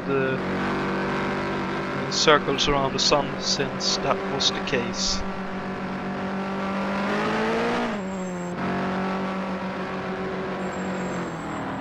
Anyway, we're going green this time, Boy. Thank you very much, Dave.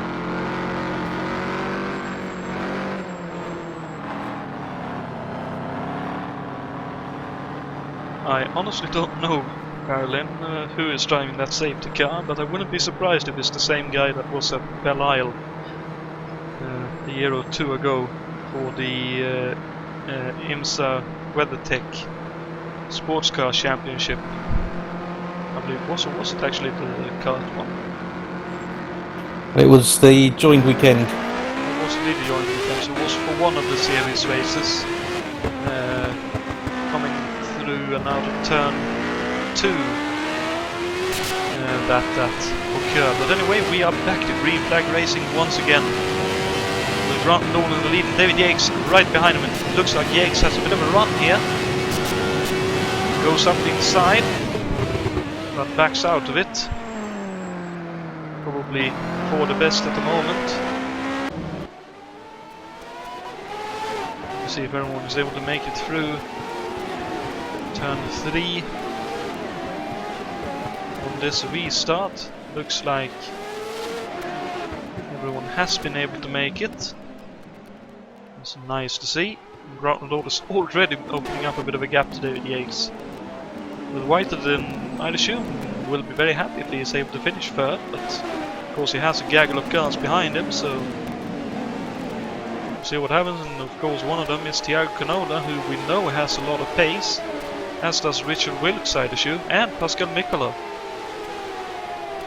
Yeah, I think David Yount's going to be the first one on the charge from Canola on the straight. It's really low wing setup. Well, we'll see that immediately.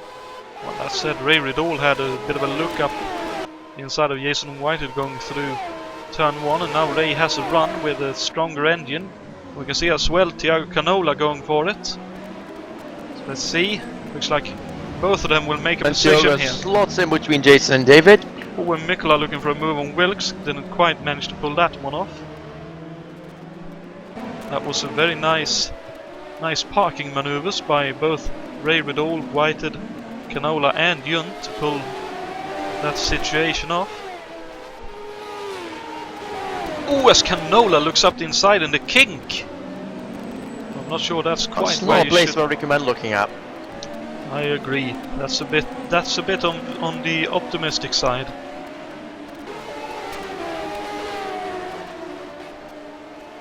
It's one of the places where a big accident is waiting if you try to do it.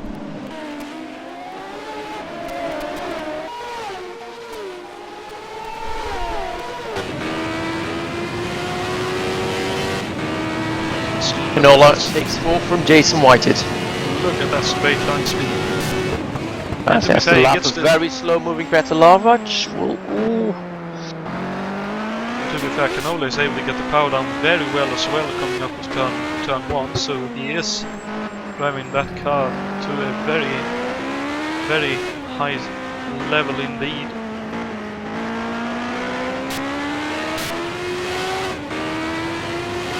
Unfortunately for White, he's down to 5th, but I honestly don't think he's too unhappy with that either.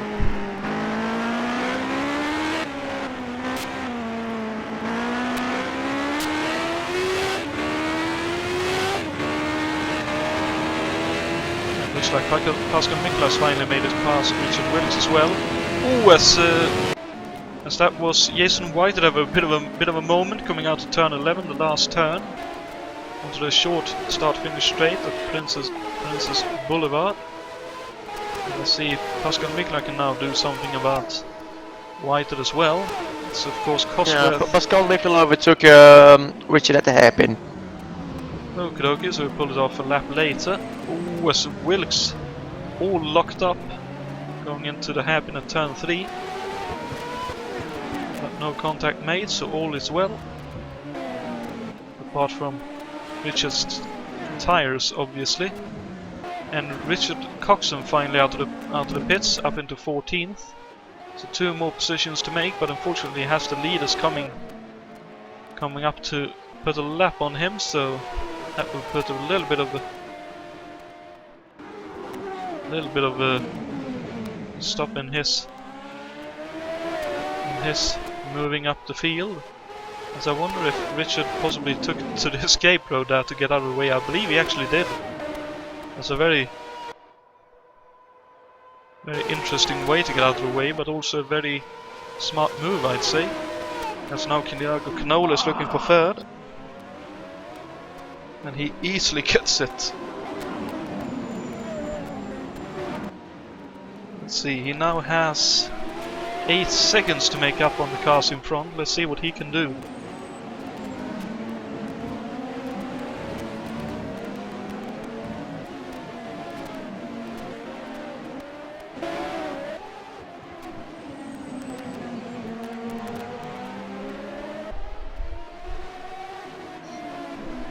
So it does look like Jereb is struggling a little bit for pace at the moment.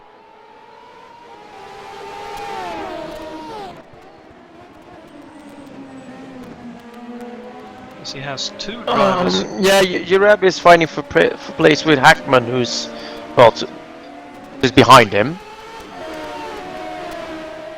Led by Dave Miller. Well, there is a lap between Hackman and Jereb though, so... I'm sorry. I paid attention to that one. You alright? However, there's only 10 seconds between Wilkes and Jereb.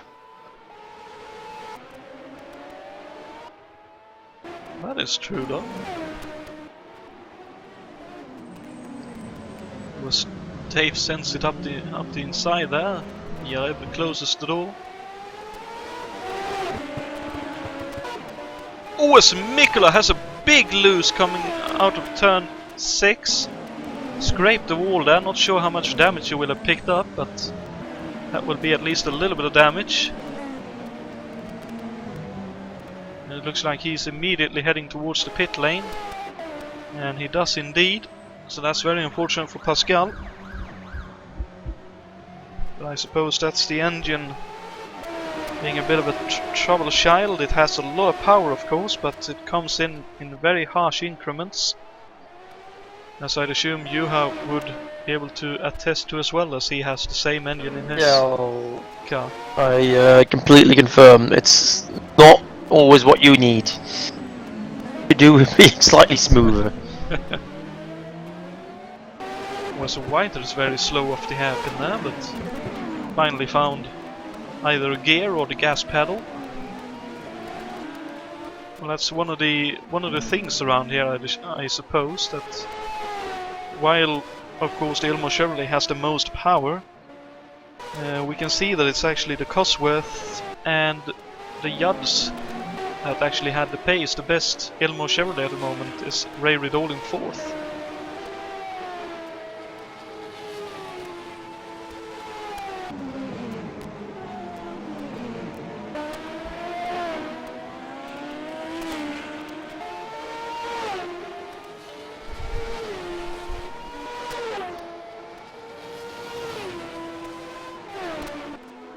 I do think you guys with the Elmo Chevrolets will have a bit of a better time at Meadowlands. It has a few more sweeping corners compared to. Yeah, well, actually, it's a good engine because it has good mid-range torque. You can basically go up a gear instead of revving it high, but it's delicate. It's not. Of course, but I'd say I haven't tried a Cosworth yet, engines, so I can't compare. all the engines back in the day were delicate, so.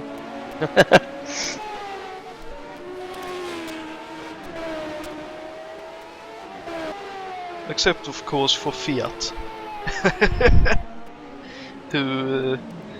which I don't know if I mentioned this before on broadcast, but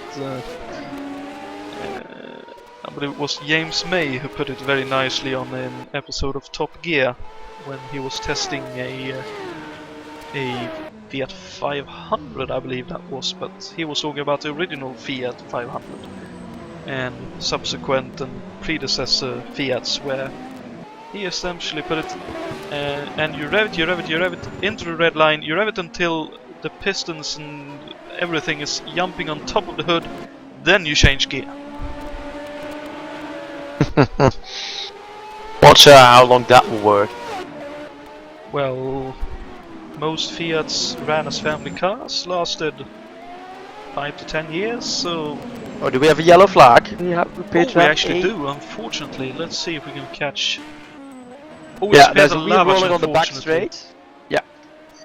Oh, dearie me. Oh, it's... Oh, okay. So it looks like he... Oh, it's again a question of hitting the inside wall. This time at turn 9. No, sorry, that's turn 9. Outside wall.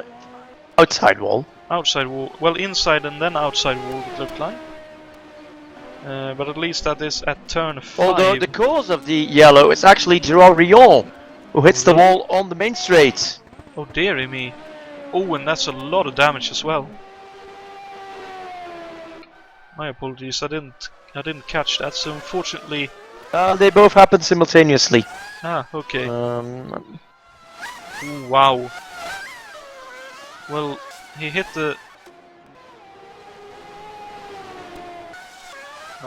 That's on the back straight, though. That's very strange indeed.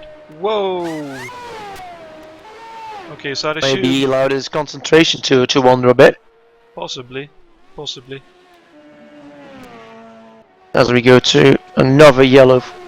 Another caution. Hopefully with less pile-ups behind the pace car this time. Depends on what he's had to drink since the last yellow.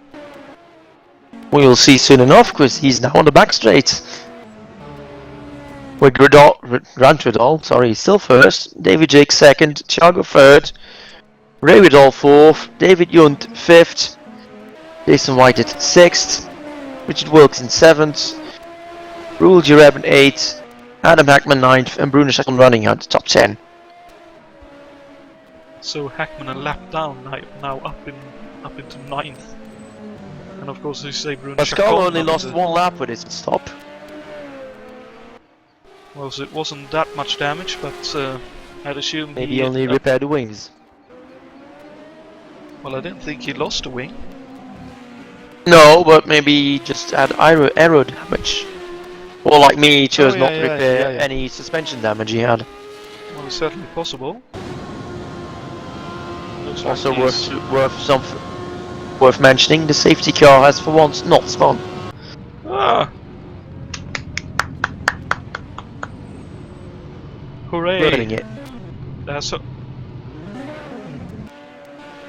There was hope for us, but someone just stopped. Yes, someone Or was that Jason Jason White? White went straight on at the hairpin. Oh yeah, so he was trying to catch up and yeah, looks like he outbroke himself just a tiny bit. And had to revert 3-point turn to get back on the straight and narrow with flat spotted tires, mind you, so I'd assume he will be heading for the pits for a new set of boots before this yellow flag period is over.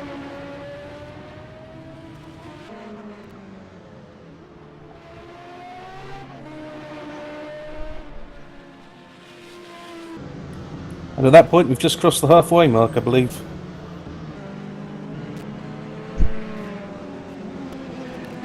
Been going for 1 hour and 19 minutes exactly. Yep, that is time-wise halfway. We are not quite halfway in terms of laps. So We have Thiago on the pits. I don't know if you've already mentioned that one. I don't think I have. And he stopped the engine, so that looks to be it for repairs. Well, he did. Of some sort. Well, unfortunately, he did receive a tag up the rear when there was a bit of kerfuffle up ahead of him, and I'd assume that's the kind of repairs he is deciding to do Maybe his accident forgot to switch repairs off, or... Possibly, but you can stop repairs, can't you? Also, his pit entrance is not really the neatest one in the world.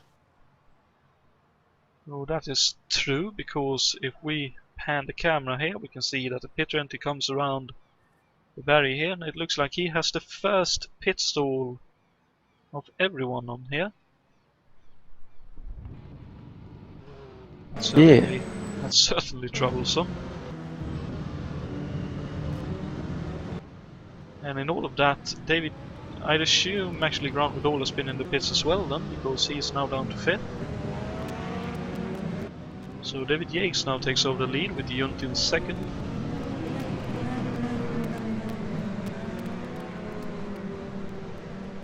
Microphone muted.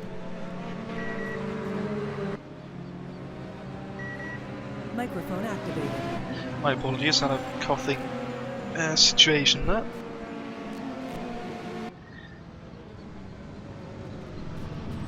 Microphone activated. Jason White in 3rd.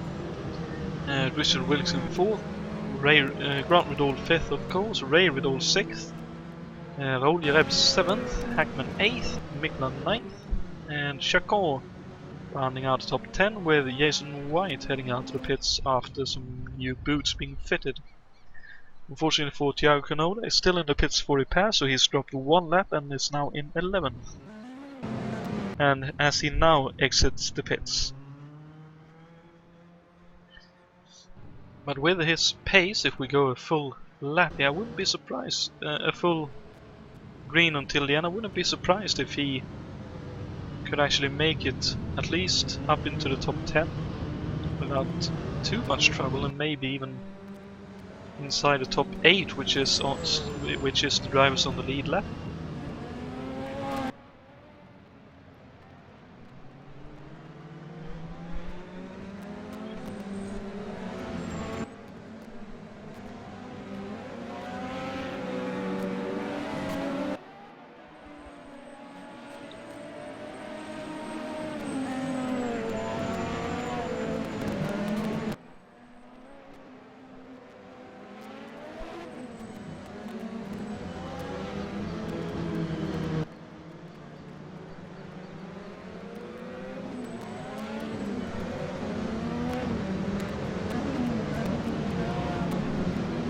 As the safety car peels off, so we will have a green flag this time around.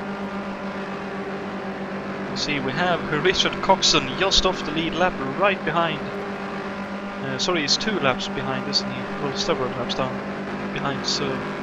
Sorry, never mind me getting excited out of nowhere here. And we go to green.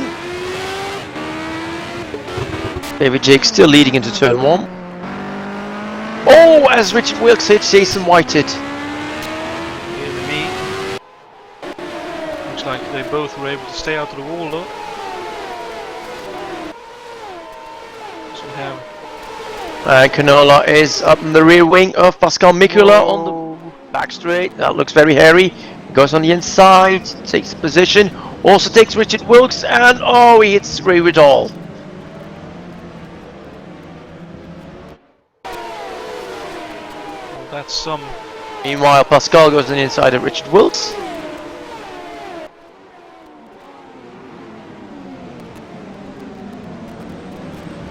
Wow, that's some aggressive braking maneuvers. I'll say that much. As you say, McLaren laps himself from Wilkes.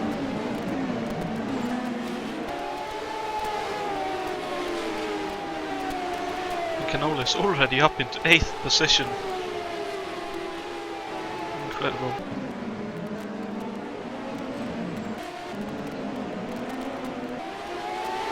Was Canola now looking for a way past Pascal misses Day? a gear.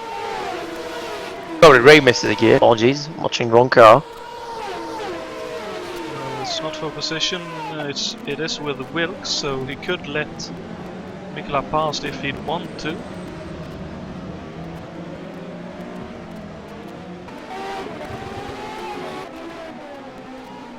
White actually hanging on to Grant for the time being. Technically, I'd assume Grant actually got by Jason on this lap, so maybe hanging with or sticking with this a bit on the.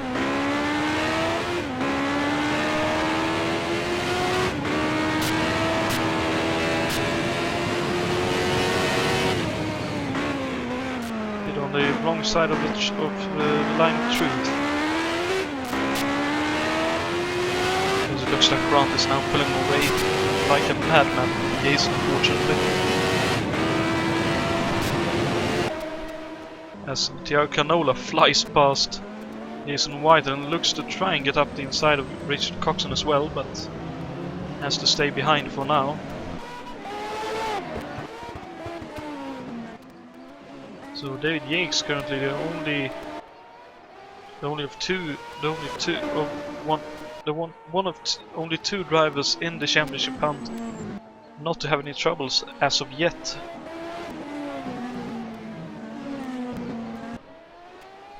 I think I'll quickly move away before I put the commentator's curse on either of them.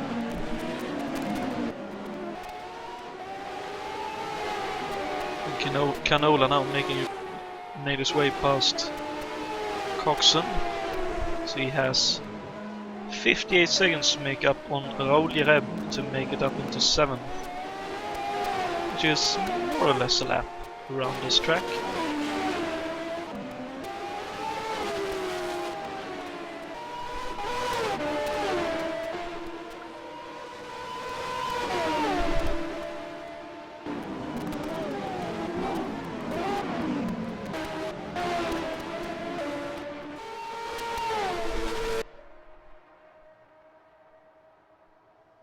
Peter Lavach has unfortunately decided to retire his car along with Gerard Rion. So I'd assume Peter thought enough is enough. He's had a bit of a torrid evening.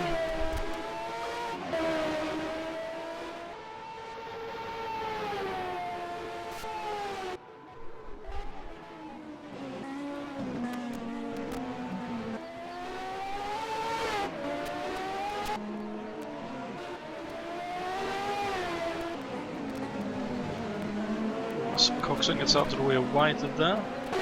Riddle not too far behind, neither is Wilkes.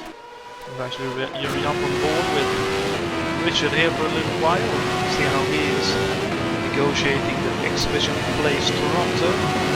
Was he actually a bit of a chance? Oh, he actually goes up the inside. When the cutback for Ray gets Ray cutback. Very nicely executed. Well done indeed. I think Richard decided a little bit late to go for that move, and that's why the cutback worked. If Richard was decisive from the beginning, I think there would have been nothing Ray would have been able to do, since Richard would have parked about midway across the track. Well, meanwhile, Pascal Mikula is looking to try to take a lap back from Richard Wilkes. This is being very close. Seeing as there's a battle for position up ahead of him, I'd assume Pascal won't do anything overly aggressive to unwrap himself at the moment, at least. No, especially because he doesn't have very much to gain. Although Canola is 10 seconds in front of him, so technically Pascal does have a few things to gain in this battle. Or should I say, has something to gain if he passes Wilkes and Riddle. Well, like we mentioned before, he can't even on the main straight because his aero setup is far too beautiful corners and not a lot for straights. Well, I'd assume that's the case of, do you want to reach the finish or do you want to try and get the win in terms of how you set the car up in terms of the aero? Well, that's why you want to be quick. Well, generally quick around here, it seems, is right on the edge of adhesion. Yeah, I think Pascal's a bit too conservative with his wings, but at least he's still there, which can't be said from everybody. Indeed. Very good effort. There's a great effort from everyone who is still able to run. As now Richard again looks for a move, again late up the inside, again runs deep. Let's see. Each other. Dear me. Oh, Pascal fishtails out of the turn. Often happen. So did Richard Wilkes though. So again up the inside, this time I think Ray actually locked up, so he was a bit wider than he would have wanted as well, so both, as you said, Pascal and Richard all sideways and crossed up at turn 4, which actually has a couple of bumps in there, so not surprising if you're trying to get the power down.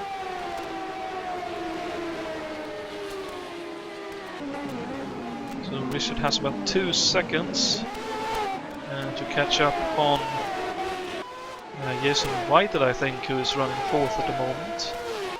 Yes, indeed. Indeed, as Richard laps over Richard. When we try to differentiate them when talking with them on the forum, it's Richard for Richard Cox and Ricardo for Richard Wilkes. So I suppose we'll do the same if they end up in battles between one another. Maybe a little bit easier on us. We could also just use their last name, that'll probably help as well. Fair enough, fair enough. Too bad that can't be done with Jason White and Jason Whited. Not really, no. Thankfully they're not in a fight for position. They've made life easy for us. Indeed.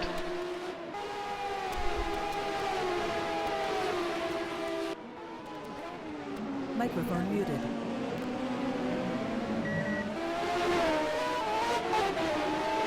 Richard Wilkes misses a gear leading onto the back straight. That may allow Ray Vidal to catch a few tens back. Well, that said, it looks like he's still catching up time on Jason Whited, so maybe Jason is has been a bit conservative on the wing and aero setup as well.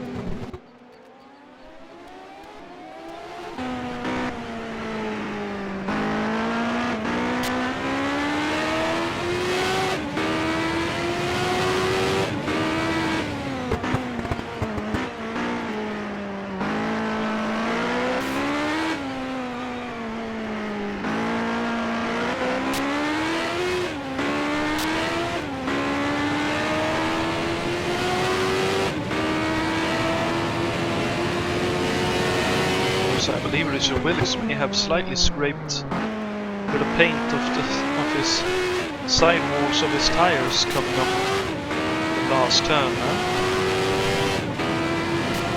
Just a tad bit wide. Here he comes down the straight with a massive run. Looks like that'll be position Taken Yeah, and and nicely secured. blocked Jason, so no switchback.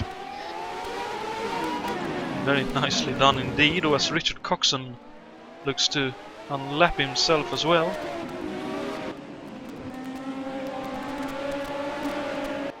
So Wilkes up in the 4th, Whited down to 5th. It certainly feels like Wilkes has had an insurgence of pace in the last couple of rounds here. He was very quick last time around, unfortunately. Unfortunate situations didn't allow for him to actually score that well in the race. I believe he even retired fairly early on with a screen freeze, but right here, touch wood, it's looking very good for him, as Jason White now is looking to get back on him though. Wilkes going defensive. White is still looking up the inside, but that is covered. And meanwhile, Pascal Mikula takes Freddy Ridal, not for position, just for unlapping himself.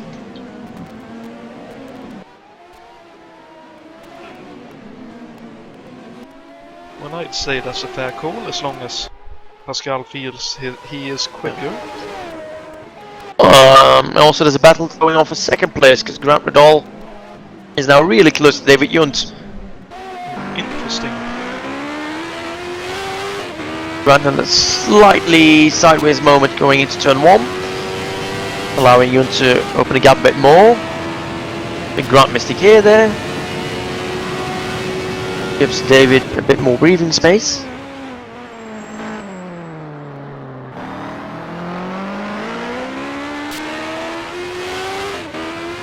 It's really impressive to hear Grant apply the throttle coming out of the corners. He's such a good transition from off throttle to full throttle, especially coming out to hairpin and right here.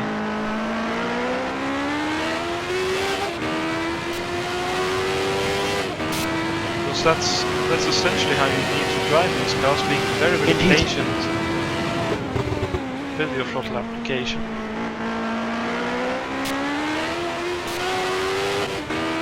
Well, we seem to be a bit too early there.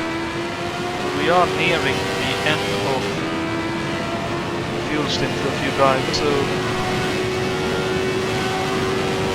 it might be that Grant is on older tyres. I don't know if he just went in for a top up of fuel, which put him back, or if it was actually fuel and tyres. I didn't actually see the pit stop, so I'm sorry to say, but maybe that his tyres is old and that's why he was struggling a little bit at turn 1. Of course, there's one of the other tricky points to put the power down, since you're turning and trying to put the power on at the same time. Most other places around here can more or less point and squirt, but right there it's very tricky.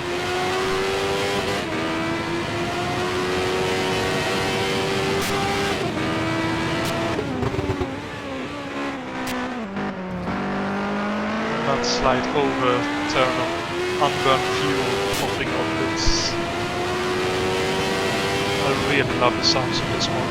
It's absolutely cracking.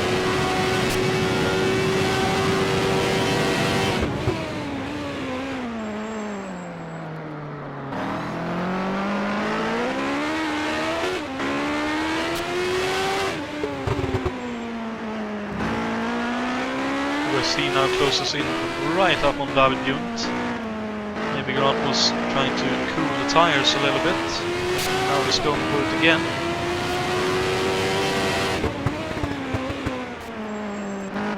So we have Jason White up the road here, currently 14th in the race.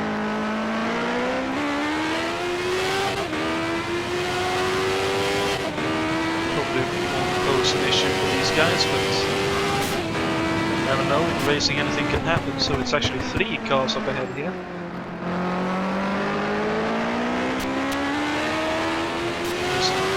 Right, okay, yep.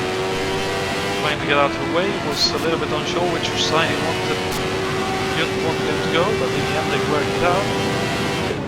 Grant with a really late braking going into the hairpin, but Yount still holds on the inside, but Grant has the overlap. Inside, and he makes it stick. That's For now, anyway. That's another fantastic pass by Grant. He is really on it tonight. Now he has about 5 seconds to catch up on David Yates, who's currently leading.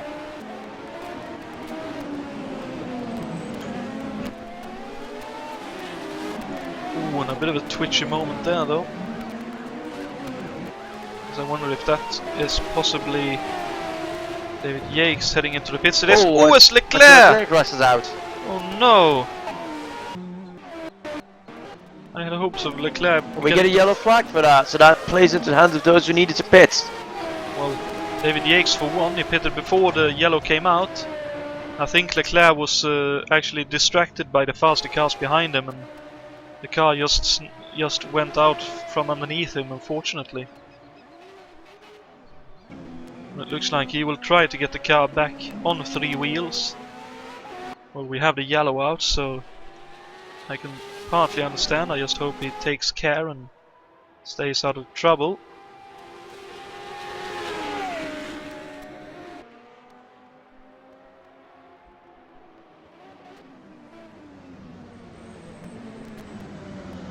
Oh, this is one of the dangerous spots.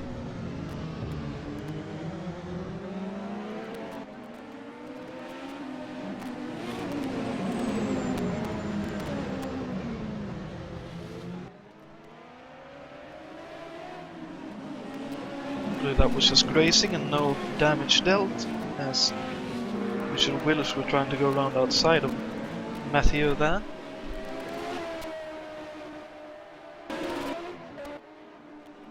Coxon still in 13th, so he still needs one more spot to get a point, which is currently held by Dave Miller. So Dave, how is your race coming along here? Well, we're hanging in there. Looking to make our last pit stop in this caution period. Okay, then I'll leave you to sorting that one out. Best of luck for the rest of the race, and we'll see if we get a chance to talk to you one more time before the end of the race. Thank you.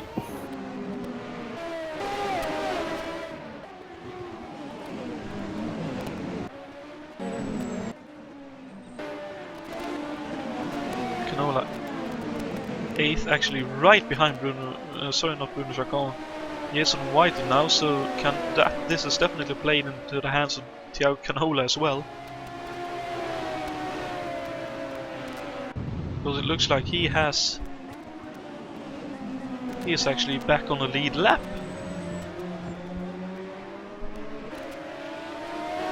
I believe. Thiago is indeed on the lead lap again, yes. Wow. Now that would be quite an impressive recovery if he can get from here to the finish of the race and actually get a podium finish. Although where he is, he's still catching up with the back of the field. He's behind Bruno Chacon. Return is behind Jason Whited and Will Ureb. And they still only just exited the hairpin. They're still playing catch up with the guys in front. So I'd assume they actually pitted during this yellow run. Of course, is now catching up to the rest of the field, which they will do at any moment now. Yeah, the first cars go into the pit lane. As now the lap cars come in, and unfortunately, Ureb and Canola heading in. So they were at least a lap down earlier, but now making the last stops. As is Grant Riddle, with a quick splash and dash by the looks of things. Yes, so David Jakes is obviously in the lead. Oh, and really close on the exit of the pits here, between Yount, Wilkes, and also close between Mikola and Riddle. And I did notice someone popped up as a... Yeah, that was Pascal Mikola who got a drive-through. Oh dear me, I'd assume that's for speeding in the pit lane and on the entry of pit lane. Seeing as he got it before he actually got out of the pits, it's pits themselves.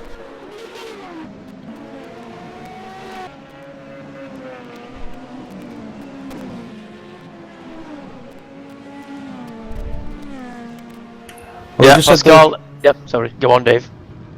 I was going to say, we've just had the 1 lap to green signal, but for lap down cars, we didn't get that until we'd passed the pit entrance. Okay, thank you very much. And I have just checked. Pascal indeed entered the pit lane at 85 miles an hour. Kilometers an hour, sorry. Which explains his penalty. That's unfortunate for him, but Yes, indeed. at least it's a relatively short pit lane, so it's not... So after that, he will have to catch up with Bruno Chacon again, and the next car in front of him is Adam Hackman. Well, to finish my point, at least it's not Long Beach, which has the longest pit lane, and at least in nowadays racing, where the pit speed limit is, I believe, 60 kilometers an hour, which is about 37 miles per hour. Yes, as the cars following the pace car are pitting. As is David Jakes will have Dave Field.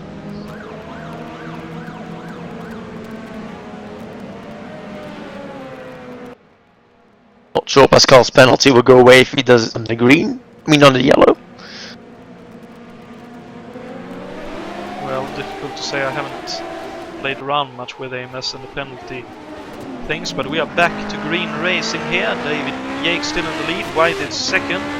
Grant Riddle third. As Grant Riddle now goes up inside of White, going down Lakeshore Boulevard. And Pascal has to pit again. David Yount as well in here, and Canola is in here. Oh, and they hit each other. Apologies. Yeah, they did. It looks like both of them survived to fight on another day. Yount gets away with it. As does White and Canola. What a move! That's really aggressive, but fantastic pass. Really aggressive, but fantastic. As Wilkes now tries to do the same in the kink. Inside of Whited. Whoa! Please, Richard, don't do that. Do it there. I know you want to hang on to the rest of the top drivers, but that's a bit of a dangerous place to do it. So we have Yakes, Riddle, Yount third, Canola fourth, White at fifth, Wilkes sixth, Ray Riddle seventh. And I believe those are the the last cars on the lead lap. Now Yakes under pressure from Grant Riddle, and Tiago Canola putting pressure on David Yount. Looks like both David Yount and David Yakes holding on for now.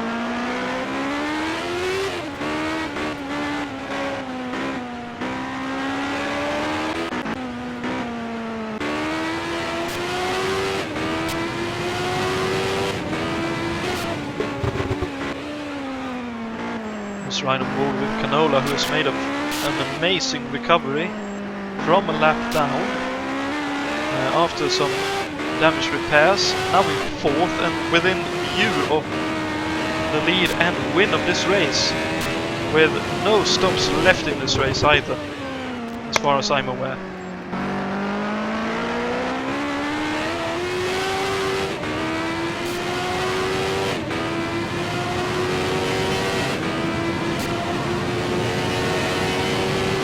It looks like Mathieu Leclerc might still be able to run, as actually looks like David Yount has enough straight line speed to stay ahead of Tiago Canola for now. Of course, Tiago was able to catch up in the end, but he didn't have near enough the same amount of speed over David that he's had over other cars at the end of the back straight. Again down Manitoba Drive, turning right onto Nova Scotia Avenue. Down into the last three corners of the lap.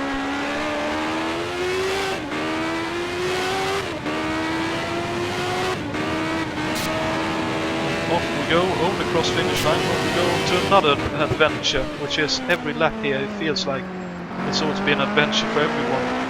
Also have Yount locked up there and a little bit wide. This could be the opportunity for Tiago Canola to get third. Looks like he has to run. and he fairly easily takes that position. All it took was one small mistake from David Yount. Canola was right there to pounce on it.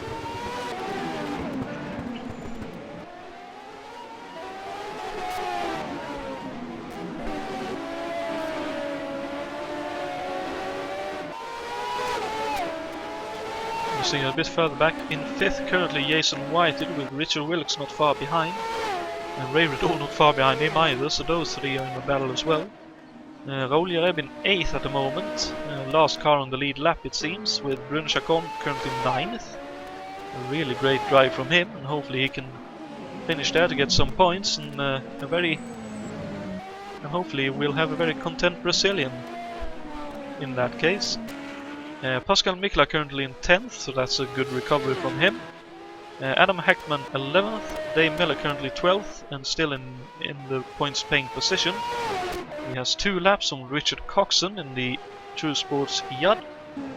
Jason White in the second of the Yad in the Hemmelgarn Racing entry. Ooh! Oh dear me, as he unfortunately hits the inside wall and goes into the tires. I'm really sorry, Jason. That was surely entirely my fault. Again. Yeah. Really sorry, Jason, that's my fault. So unfortunately we are back under yellow flag, I believe. As Matthew Leclerc is still in the pits for repairs.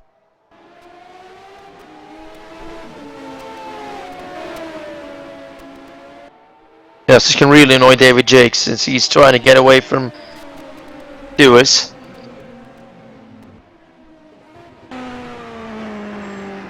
Very much so, and now Tiago Canola gets right up behind them as well.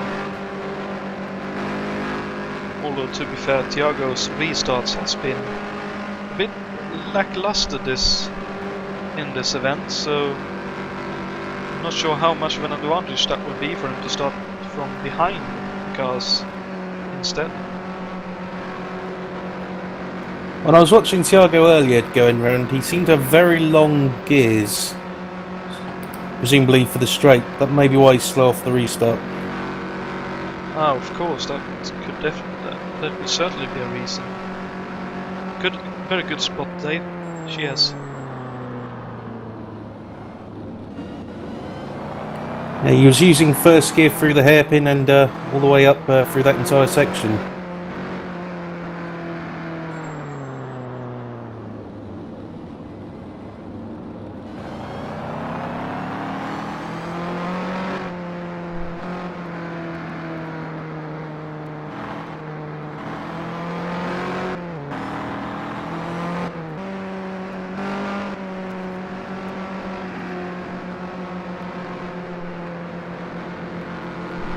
Looking as we have a yellow, and I'd assume it'll go on for at least 2 more laps. Let's have a look at the trivia question and answer, shall we?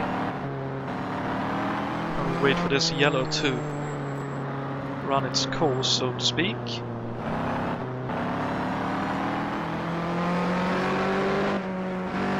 So our question for this evening's event was: who led the most laps in the 1988 Molson Indy Toronto? Was it A. Emerson Fittipaldi, B. Alonso Jr., or C. Danny Sullivan?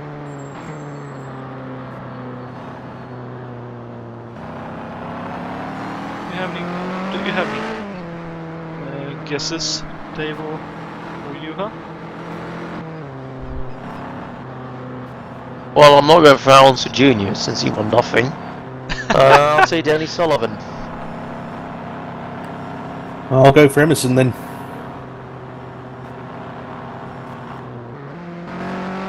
Okay. Let's take a moment to see if viewers wants to throw in a quick answer in broadcast chat as well.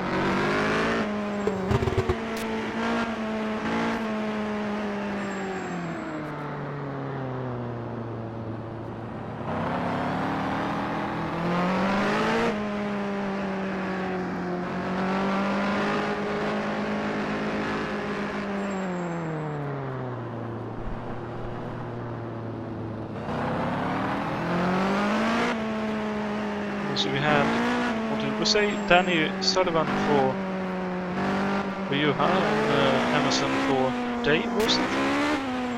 Yes. Well, the correct answer actually is B. Alonso Jr. Oh dear. And that wasn't my car. Indeed. I don't think he won it though. No, he didn't win, I don't think. I believe the Craig Racing, Michael Andretti won the 88 race.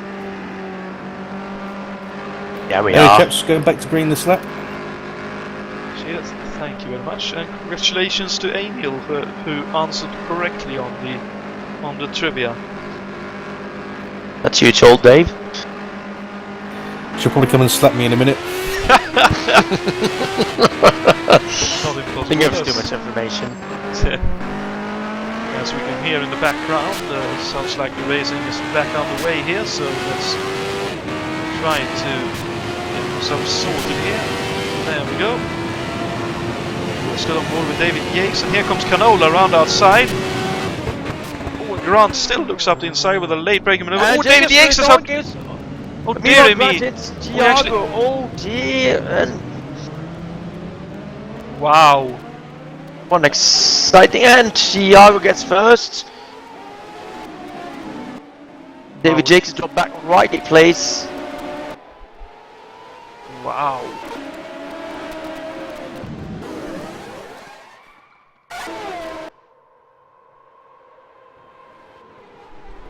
Not sure what happened with for Dave there, but that was a very costly mistake indeed. Maybe he spent too much time looking at his mirrors. Possibly. And that's usually not something David does. So if he did, then that's probably lesson learned for another couple of years to come. As Grant now right behind Tiago Canola going down the back straight. See if he goes for a late move down into turn 3. Oh, the signs against it. Late enough. He gets really close to him, so. Indeed. Just look at how Grant is hanging that car out there.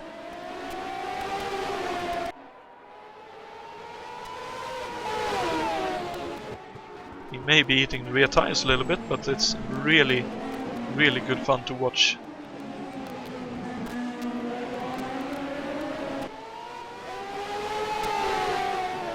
Whoa, that's a bit too much though. Nice save, Grant. Nicely held. We of course saw Mathieu Leclerc having a similar loose moment, and he was unable to save it, so Grant got very, very close to possibly ending his race right there. So we have 22 and a half laps to go in this race. No pit stops left, all about pace, and that's why David Yates' mistake is as costly as it is.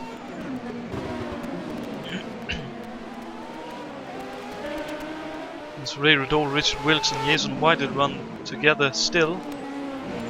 With Yount doing what they can to try and keep a watching brief of the viewer in front and take advantage of anything that happens between them. And look at Grant, he's caught back up to... Who is he? He hits the wall. Wow. He's trying really hard. They're going to get Tiago in the slipstream. Tiago pulls away already.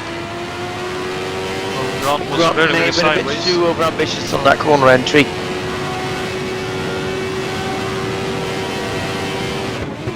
I agree. Oh, but Tiago very wide in the hairpin. It's a compromised exit and run up the hill. So here comes Grant back at him once again. Theoretically, Grant should be able to catch Tiago on this part of the track again. Yeah, look at that. That's definitely it. Oh, as it nudges the wall again. Well, as you say, Grant is definitely pushing.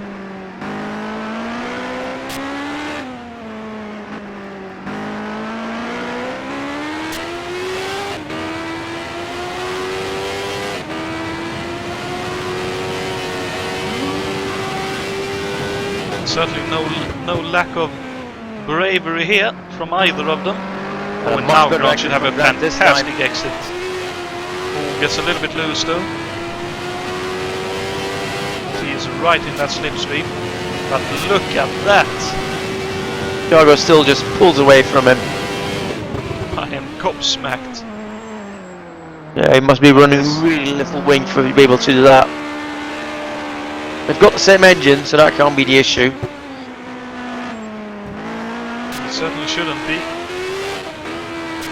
I think Grant is an 88 chassis for this race, I'm not entirely sure. I believe you may be right. No, that car is an 87. Chassis at points.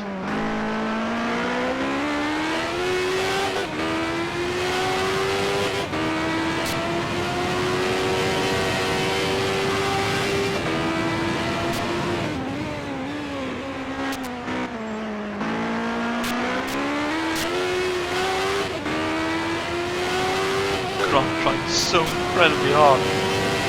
Oh, and Coxon is out as well. I just noticed. That's unfortunately no points. He's been out for a few laps already, Dolphin. Oh, sorry, my apologies. I didn't notice that. Well, that's unfortunately no points for Richard in this event, so he will lose out in the championship hunt. Back to the front of the field we go. Richard was a disco. Oh, okay. Still very unfortunate, but that's Mathieu Leclerc. By virtue of keeping on running up into 13th in a few laps' time.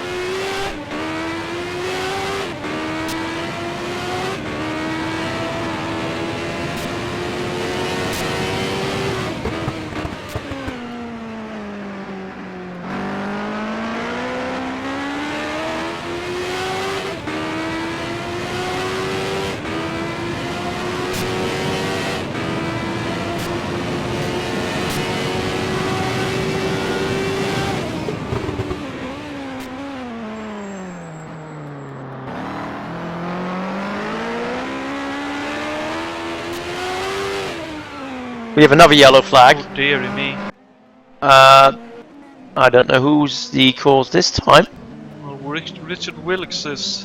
Mathieu Leclerc has lost a wheel again. Oh, dearie me. That's unfortunate. Yeah, and Spawn.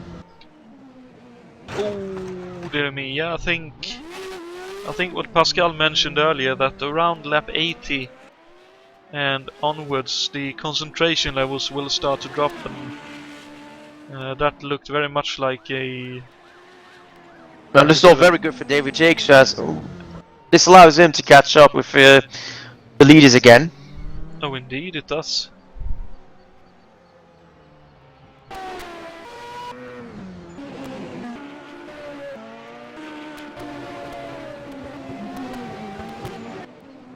And he's of course running 4th at the moment, so he got by Jason Wider since we last checked in on his progress.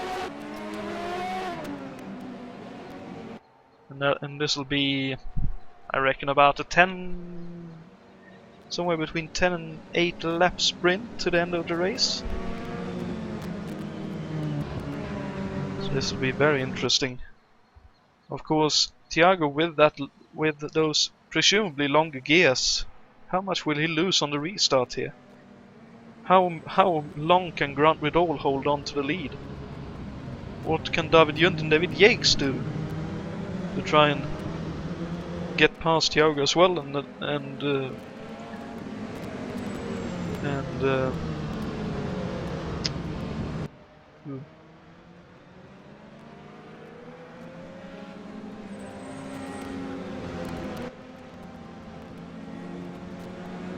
try to put the pressure on Grant to try and take the win as well. And of course, a bit of a dark horse, Jason Whitehead running 5th. If anything happens up in front, he's in the box seat.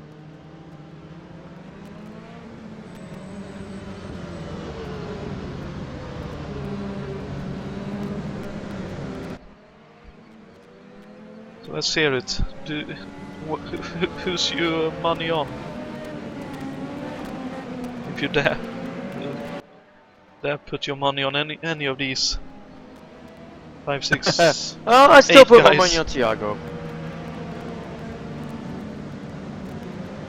Sorry if anybody else, either David hears me, but I put my money on Thiago for it. Okie dokie. I think with his straight line speed, might be it.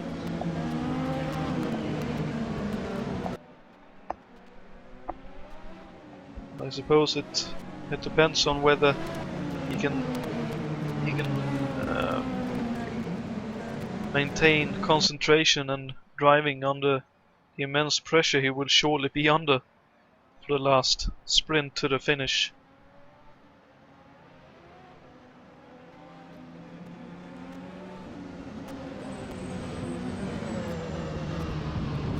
I think I'll take a punt as it and say that Jason Whitehead could very well end up with a podium here. Oh, he very well could. A lot of things can happen. It's not entirely impossible if the guys in front of him gets too aggressive. We might well walk away with it. Well, we did see, of course, David Yates making a very uncharacteristic mistake in the hairpin on the last restart, so as you say, certainly anything can happen. And it usually does when it comes to motor racing. Be it real or virtual motor racing.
I wonder, will we get a green this time round, or will it be one more lap?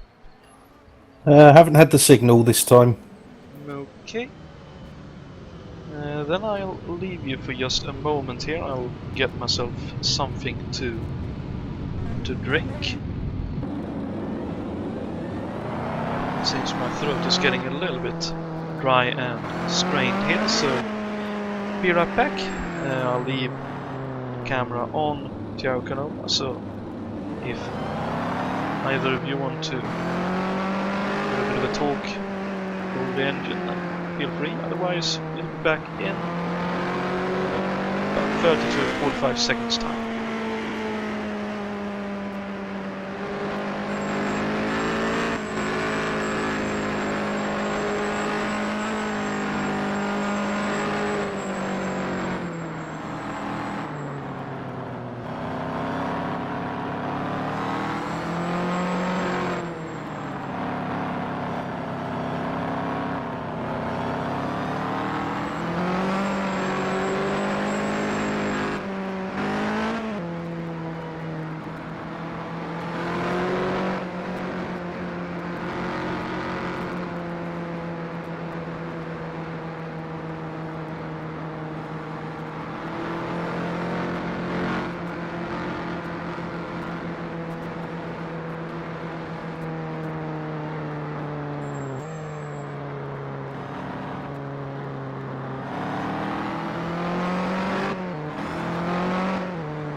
Okay, and we are just back, and I hope we've had a green flag signal to come on the end of this lap for a 10-lap sprint to the end of the race. We have indeed. Fantastic! So let's see who can keep their head cool and their car between the concrete on these last 10 laps of this race. This will be a stonking finish.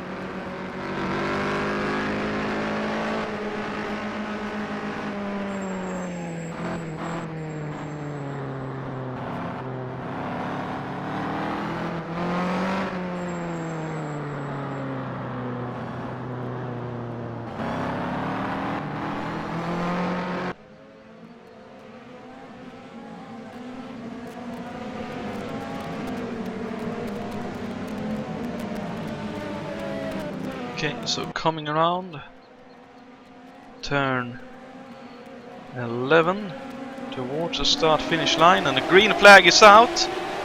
When Grant actually had to back off there because he thought he jumped a little bit early, maybe. So Thiago holds on onto Lakeshore Boulevard.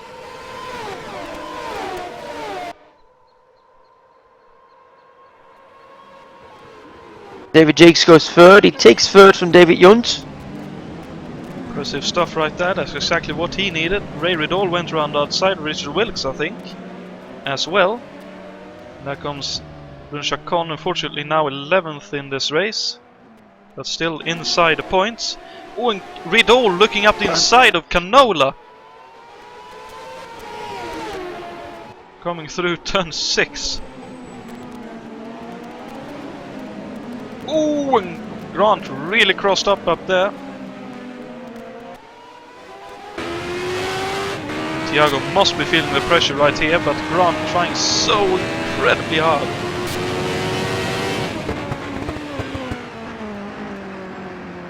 So I wonder if we're seeing actually 3 philosophies here. Thiago with no downforce at all. Grant with quite a bit of downforce, and David Yates possibly somewhere in the middle.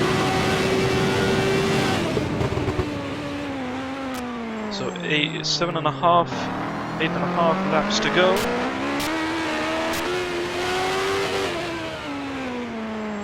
Looks like David Yates is closing in as well, so we'll have a 3-car race for the win. Probably a couple of laps time with an outside chance for David Yount, who's currently running in 4th, just a little bit further behind. Oh, it's Grant! Wow! Really trying for any kind of opportunity to try and find a way past. Wow, and that's so committed through turn 11. Certainly no shortage of really close to turn 1. Certainly no shortage of bravery for any of these drivers. They are going balls to the wall. They're leaving nothing on the plate.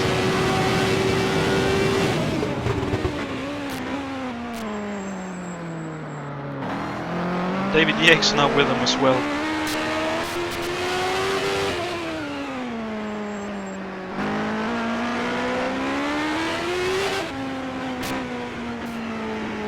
Whoa, and Grant actually touched the inside wall there.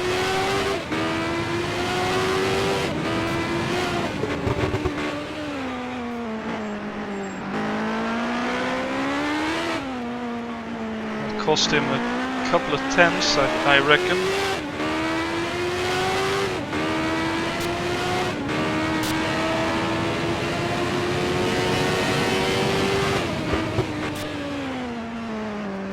He's cutting it so fine.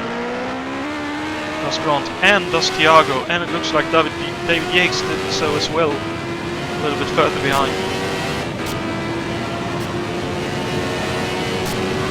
So 6 laps to go. Don't think this is decided yet.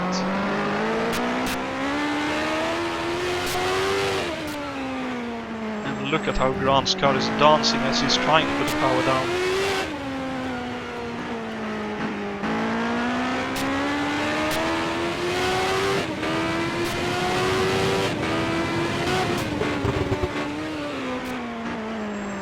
Grant really pushing it right there. Ooh, getting so close to the tires. And I think that allowed him to close in a little bit. He definitely looks close as Leclerc heads into the pits. That's probably the smartest decision he could make right there.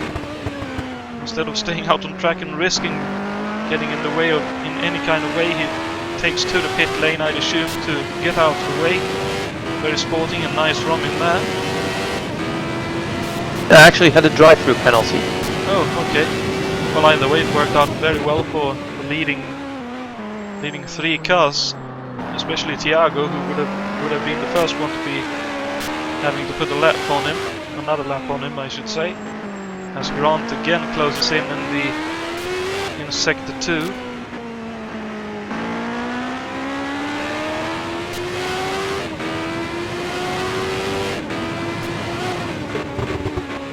Looks like Thiago's more or less opened up the gap he needed. As I noticed Ray Riddle has gotten past Jason Whited. Jason Whited now under pressure from Bishop Wilkes. Indeed.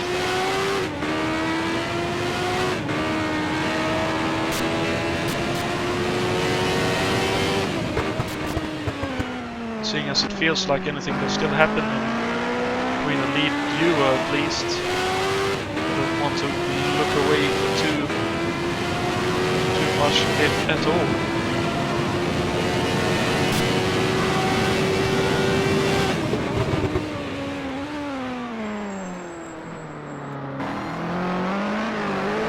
Oh, West Thiago has a bit of a loose moment as well coming off of turn 3 there. Yeah, but so did Grant, so he didn't gain very much. Obviously this is where he makes up all the time. That being said, the problem is, can he get close enough to slipstream him by? Well, yep, I think he did. He just took that corner at probably as close to the limit as he can get without overstepping it. I think he will be close enough within a lap here, if not hit right now.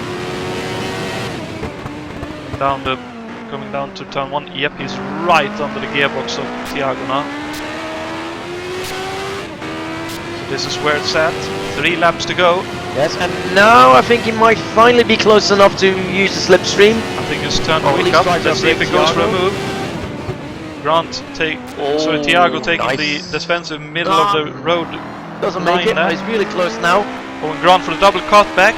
Can he get it up inside there? No, he can't. Thiago defends the middle of the road again. And Grant really sideways, tries to get a car on early. I think he did. And looking for a bit of clean air there. He gets it. Really quick there. Will he throw it up inside into turn 8? He's right up there. Oh, not quite. He forced Thiago to the slow defensive line. But unfortunately it goes back and forth in here, so not much of an opportunity to get by.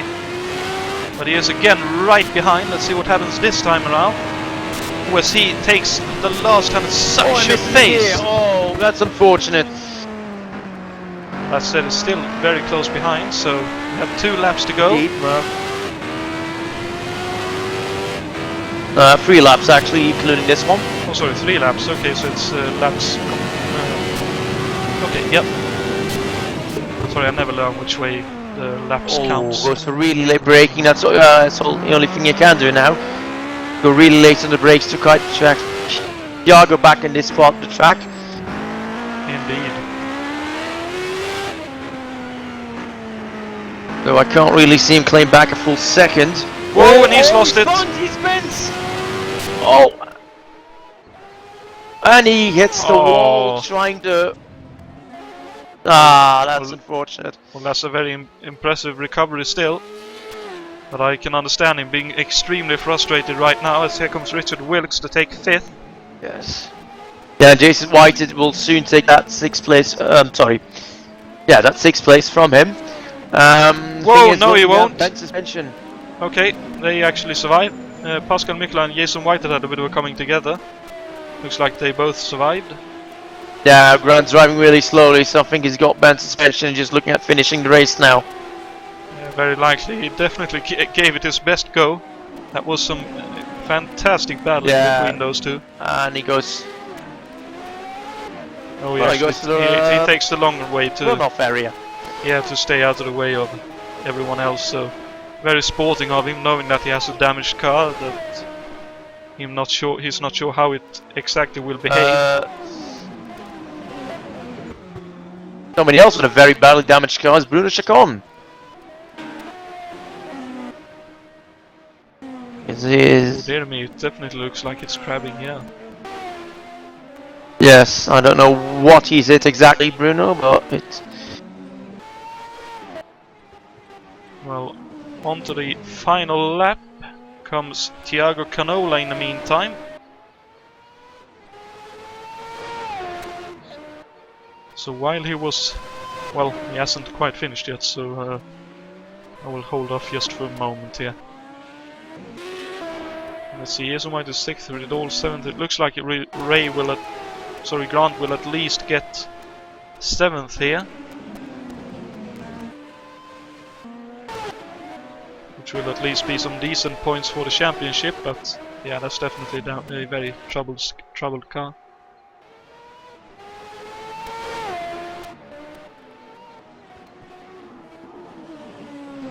But Thiago Canola, from a lap down with a damaged car, well, a lap down after repairs for a damaged car, comes around, takes the second to last corner, down into the left-hander for the final turn, and he takes the win here tonight with a fantastic recovery drive. Excellent job by Thiago. Fantastic. Really nicely done. Absolutely incredible. Second will be David Yates, so he as well will have had a very nice recovery drive there. Third for the ever consistent David Yount. Fourth for Ray Riddle, so he benefited from his son's misfortune. Fifth for Richard Wilkes. I think in the end he will be okay happy with that. Sixth for Jason White. I'd assume he will be somewhat happy with that, if not happy. Grant Woodall will of course be very frustrated, but I think all in all he will have enjoyed the battling, if nothing else. 8th for Raoul Jereb, coming around to finish now. 9th for Pascal Mikula. I think he'll be decently happy with that after early troubles. 10th for Adam Hackman. I think he'll be happy with the top 10 finish, considering the troubles he ended up in. Bruno Chacon 11th, so in the points for Bruno, he'll be happy with that, I think. And Dave, you actually, I think you finish in the last of the points playing positions. Congratulations, yeah, Dave gets mate. a point. Well done, Dave. Thank you. I'll take that. That was an enjoyable race. And I deeply regret not having pitted for my suspension damage, but I don't think I've caught Dave anyway. This is only a lap down. Indeed. Or 2 laps down. So. And our last runner in 13th, Mathieu Leclerc. So while he had some difficulties, it's very nice to see him finish, and definitely standing by the spirit of everyone is welcome, and everyone, as long as the car is running, will try to finish the race. A very nice effort from him to get that car to the finish line.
User joined your channel.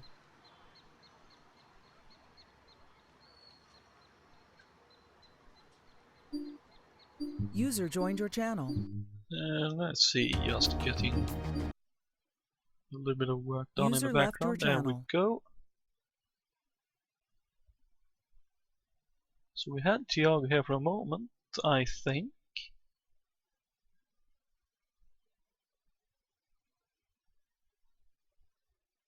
Okay. So you had left us, but Pascal is in here. Congratulations on finishing, Pascal. Hello, thank you very much. And in the points as well, I'd assume, considering the trials you had, you'll be happy with that as well. That's not quite where I expected to finish, but, you know, whatever. I'm happy that I'm finished, that's true, yeah. That's the most important thing. And, you know, some specific late race yellows sort of messed with my chance of catching Raul. So I couldn't quite finish where I started, but I finished nonetheless, and, you know, I had quite some events, especially when I goofed up my drive-through. Yeah, we caught that somewhat. That's a bit unfortunate, but I mean, I went into the pits and thought I totally forgot that I wasn't on the lead lap anymore, and when I got in to serve my drive-through penalty, that was exactly when the field went green, so it didn't count. So, that's unfortunate. But it looks. But it was nonetheless, it was a fun race. Yeah, it certainly looked like you had some good battles along the way. So most of those battles were with cars that weren't on the same lap as me. I mean, battle is a battle, isn't it? Yeah, true. I mean, I can imagine some people or one or two people could possibly complain about me not letting them through when I should have let them through, but to my defense I have to say I did not get any blue flags at some point. There was a green flag period when I got no blue flags whatsoever, so I don't know. Anyway, again, congratulations on finishing and scoring some points for the championship. We are also joined by David Yount. Congratulations on another third place finish. Hi. Well, thank you, Jonathan. It looks like, honestly, David, it looks like you had a fairly quiet and calm race for the most part. Was that a correct assumption, or?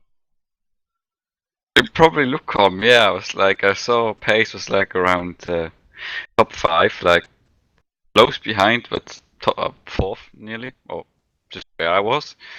Like I had two things that was probably a bit. I don't know, was it numpty of me, because I tried to follow ground passing Jason Whitehead, and then I off the line and not in the usual place. I locked up and I punted him a bit out of the way, I guess. Which is my mistake. I made a mistake trying to look for the breaking point. And in the pits, I went before Richard Wilkes, but he kinda seemed to get better out of the pits or out of the stall, and then kinda went ahead of me. And I kinda was like, nah, I moved first. This is my position. I kinda jumped ahead of him again, and so that's how we left the pits. And I was like, now looking back at it, surely I think like, okay, that was probably a bit too cheeky. I don't know, but well, at that time also a bit heat of the moment, thinking like try to follow the top 3, but in the end, I don't know, it wasn't really the pace there to battle with them. I was just lucky that Grant overdid it, I guess, against catching Piago. So I got lucky with third. It's okay, but yeah, it was a fun race at least. Sounds good. And of course, we have Meadowlands coming up next. What are your thoughts on that? I know it's a track we haven't had in our factor, and just now bringing out for Automobilista, but I'd assume you've seen the race or at least seen the layout. So, what are your thoughts on the upcoming event? Maybe I'm kind of a force for actually having it on the calendar this time on AMS, since last time I kind of said, "Where's Meadowlands? Where's the full calendar? That's historic, right?" And it's like I was shown pre-work from Alberto and I've driven an early version of the track for testing and seeing how the car feels, like what times can we get on it, and from the time that I think I got in the Penske, we were not that far off, I think, and it was kind of my goal that it looks a bit Mickey Mousey. It more or less is, but I was kind of like having a goal. If I could win one, I would kind of like to win that race this season. So bar set, but I'm holding my breath. I'm gonna just see how it is. It's a really short lap, so if you make a mistake, you could already like lose half a lap. We'll see. Certainly. Well, again, congratulations on third place and for getting to the finish, because that certainly seemed like a difficult race for many and all. Tiago Canola is also in here with us. Congratulations, mate! That was an amazing drive from you. Oh, thank you, Jonathan. Yeah, it was very tough. I'm quite tired now. I can imagine. It looked like you definitely had the best pace out there today, but I'd assume your early pit stop didn't quite work out the way you would have hoped. Yeah, I think Grant had a very good pace as well. I think the top speed advantage helped me a lot, and I think that was the main difference. He had very nice pace in the end. I think he could overtake me. I was driving very defensive, but about the pit stop, I don't know if the pit stop helped me. I had a lot of damage in the car. I think it was maybe Dave Miller by accident maybe hit the rear of my car, and it broke a little bit of the suspension, so the car wasn't drivable, and I had to fix the car. That's why I had to do the pit stop so early. And after that, I had to try to fix completely the damage, so I stayed 3 minutes in the pit stop, so I lost a lap, so I was a lap behind, and had to try to catch up with the leaders to unlap myself. Yeah, it was quite an adventure. I can imagine, and I'd assume, being a lap down, you didn't really think about possibly getting the win, or was that still in your mind? If I could unlap myself, I think the podium would be possible at that moment. And I saw Grant in front of me, and then I saw Jake's. Okay, maybe there's a hope. So just after I had unlapped myself, the yellow came. One of those well-timed and lucky events, I suppose. Yeah, true. So yeah, with the last run to the flag, then from that, I think it was like a 10-lap sprint. You said you're very tired. Was it how was that fight from your perspective? Was it easy to keep him behind, or were you going 10-10s? Nah, it was really hard. The damage, I don't think the damage was completely fixed, because I had to change the roll bars a lot from the initial setup in the race. So the car wasn't the same anymore.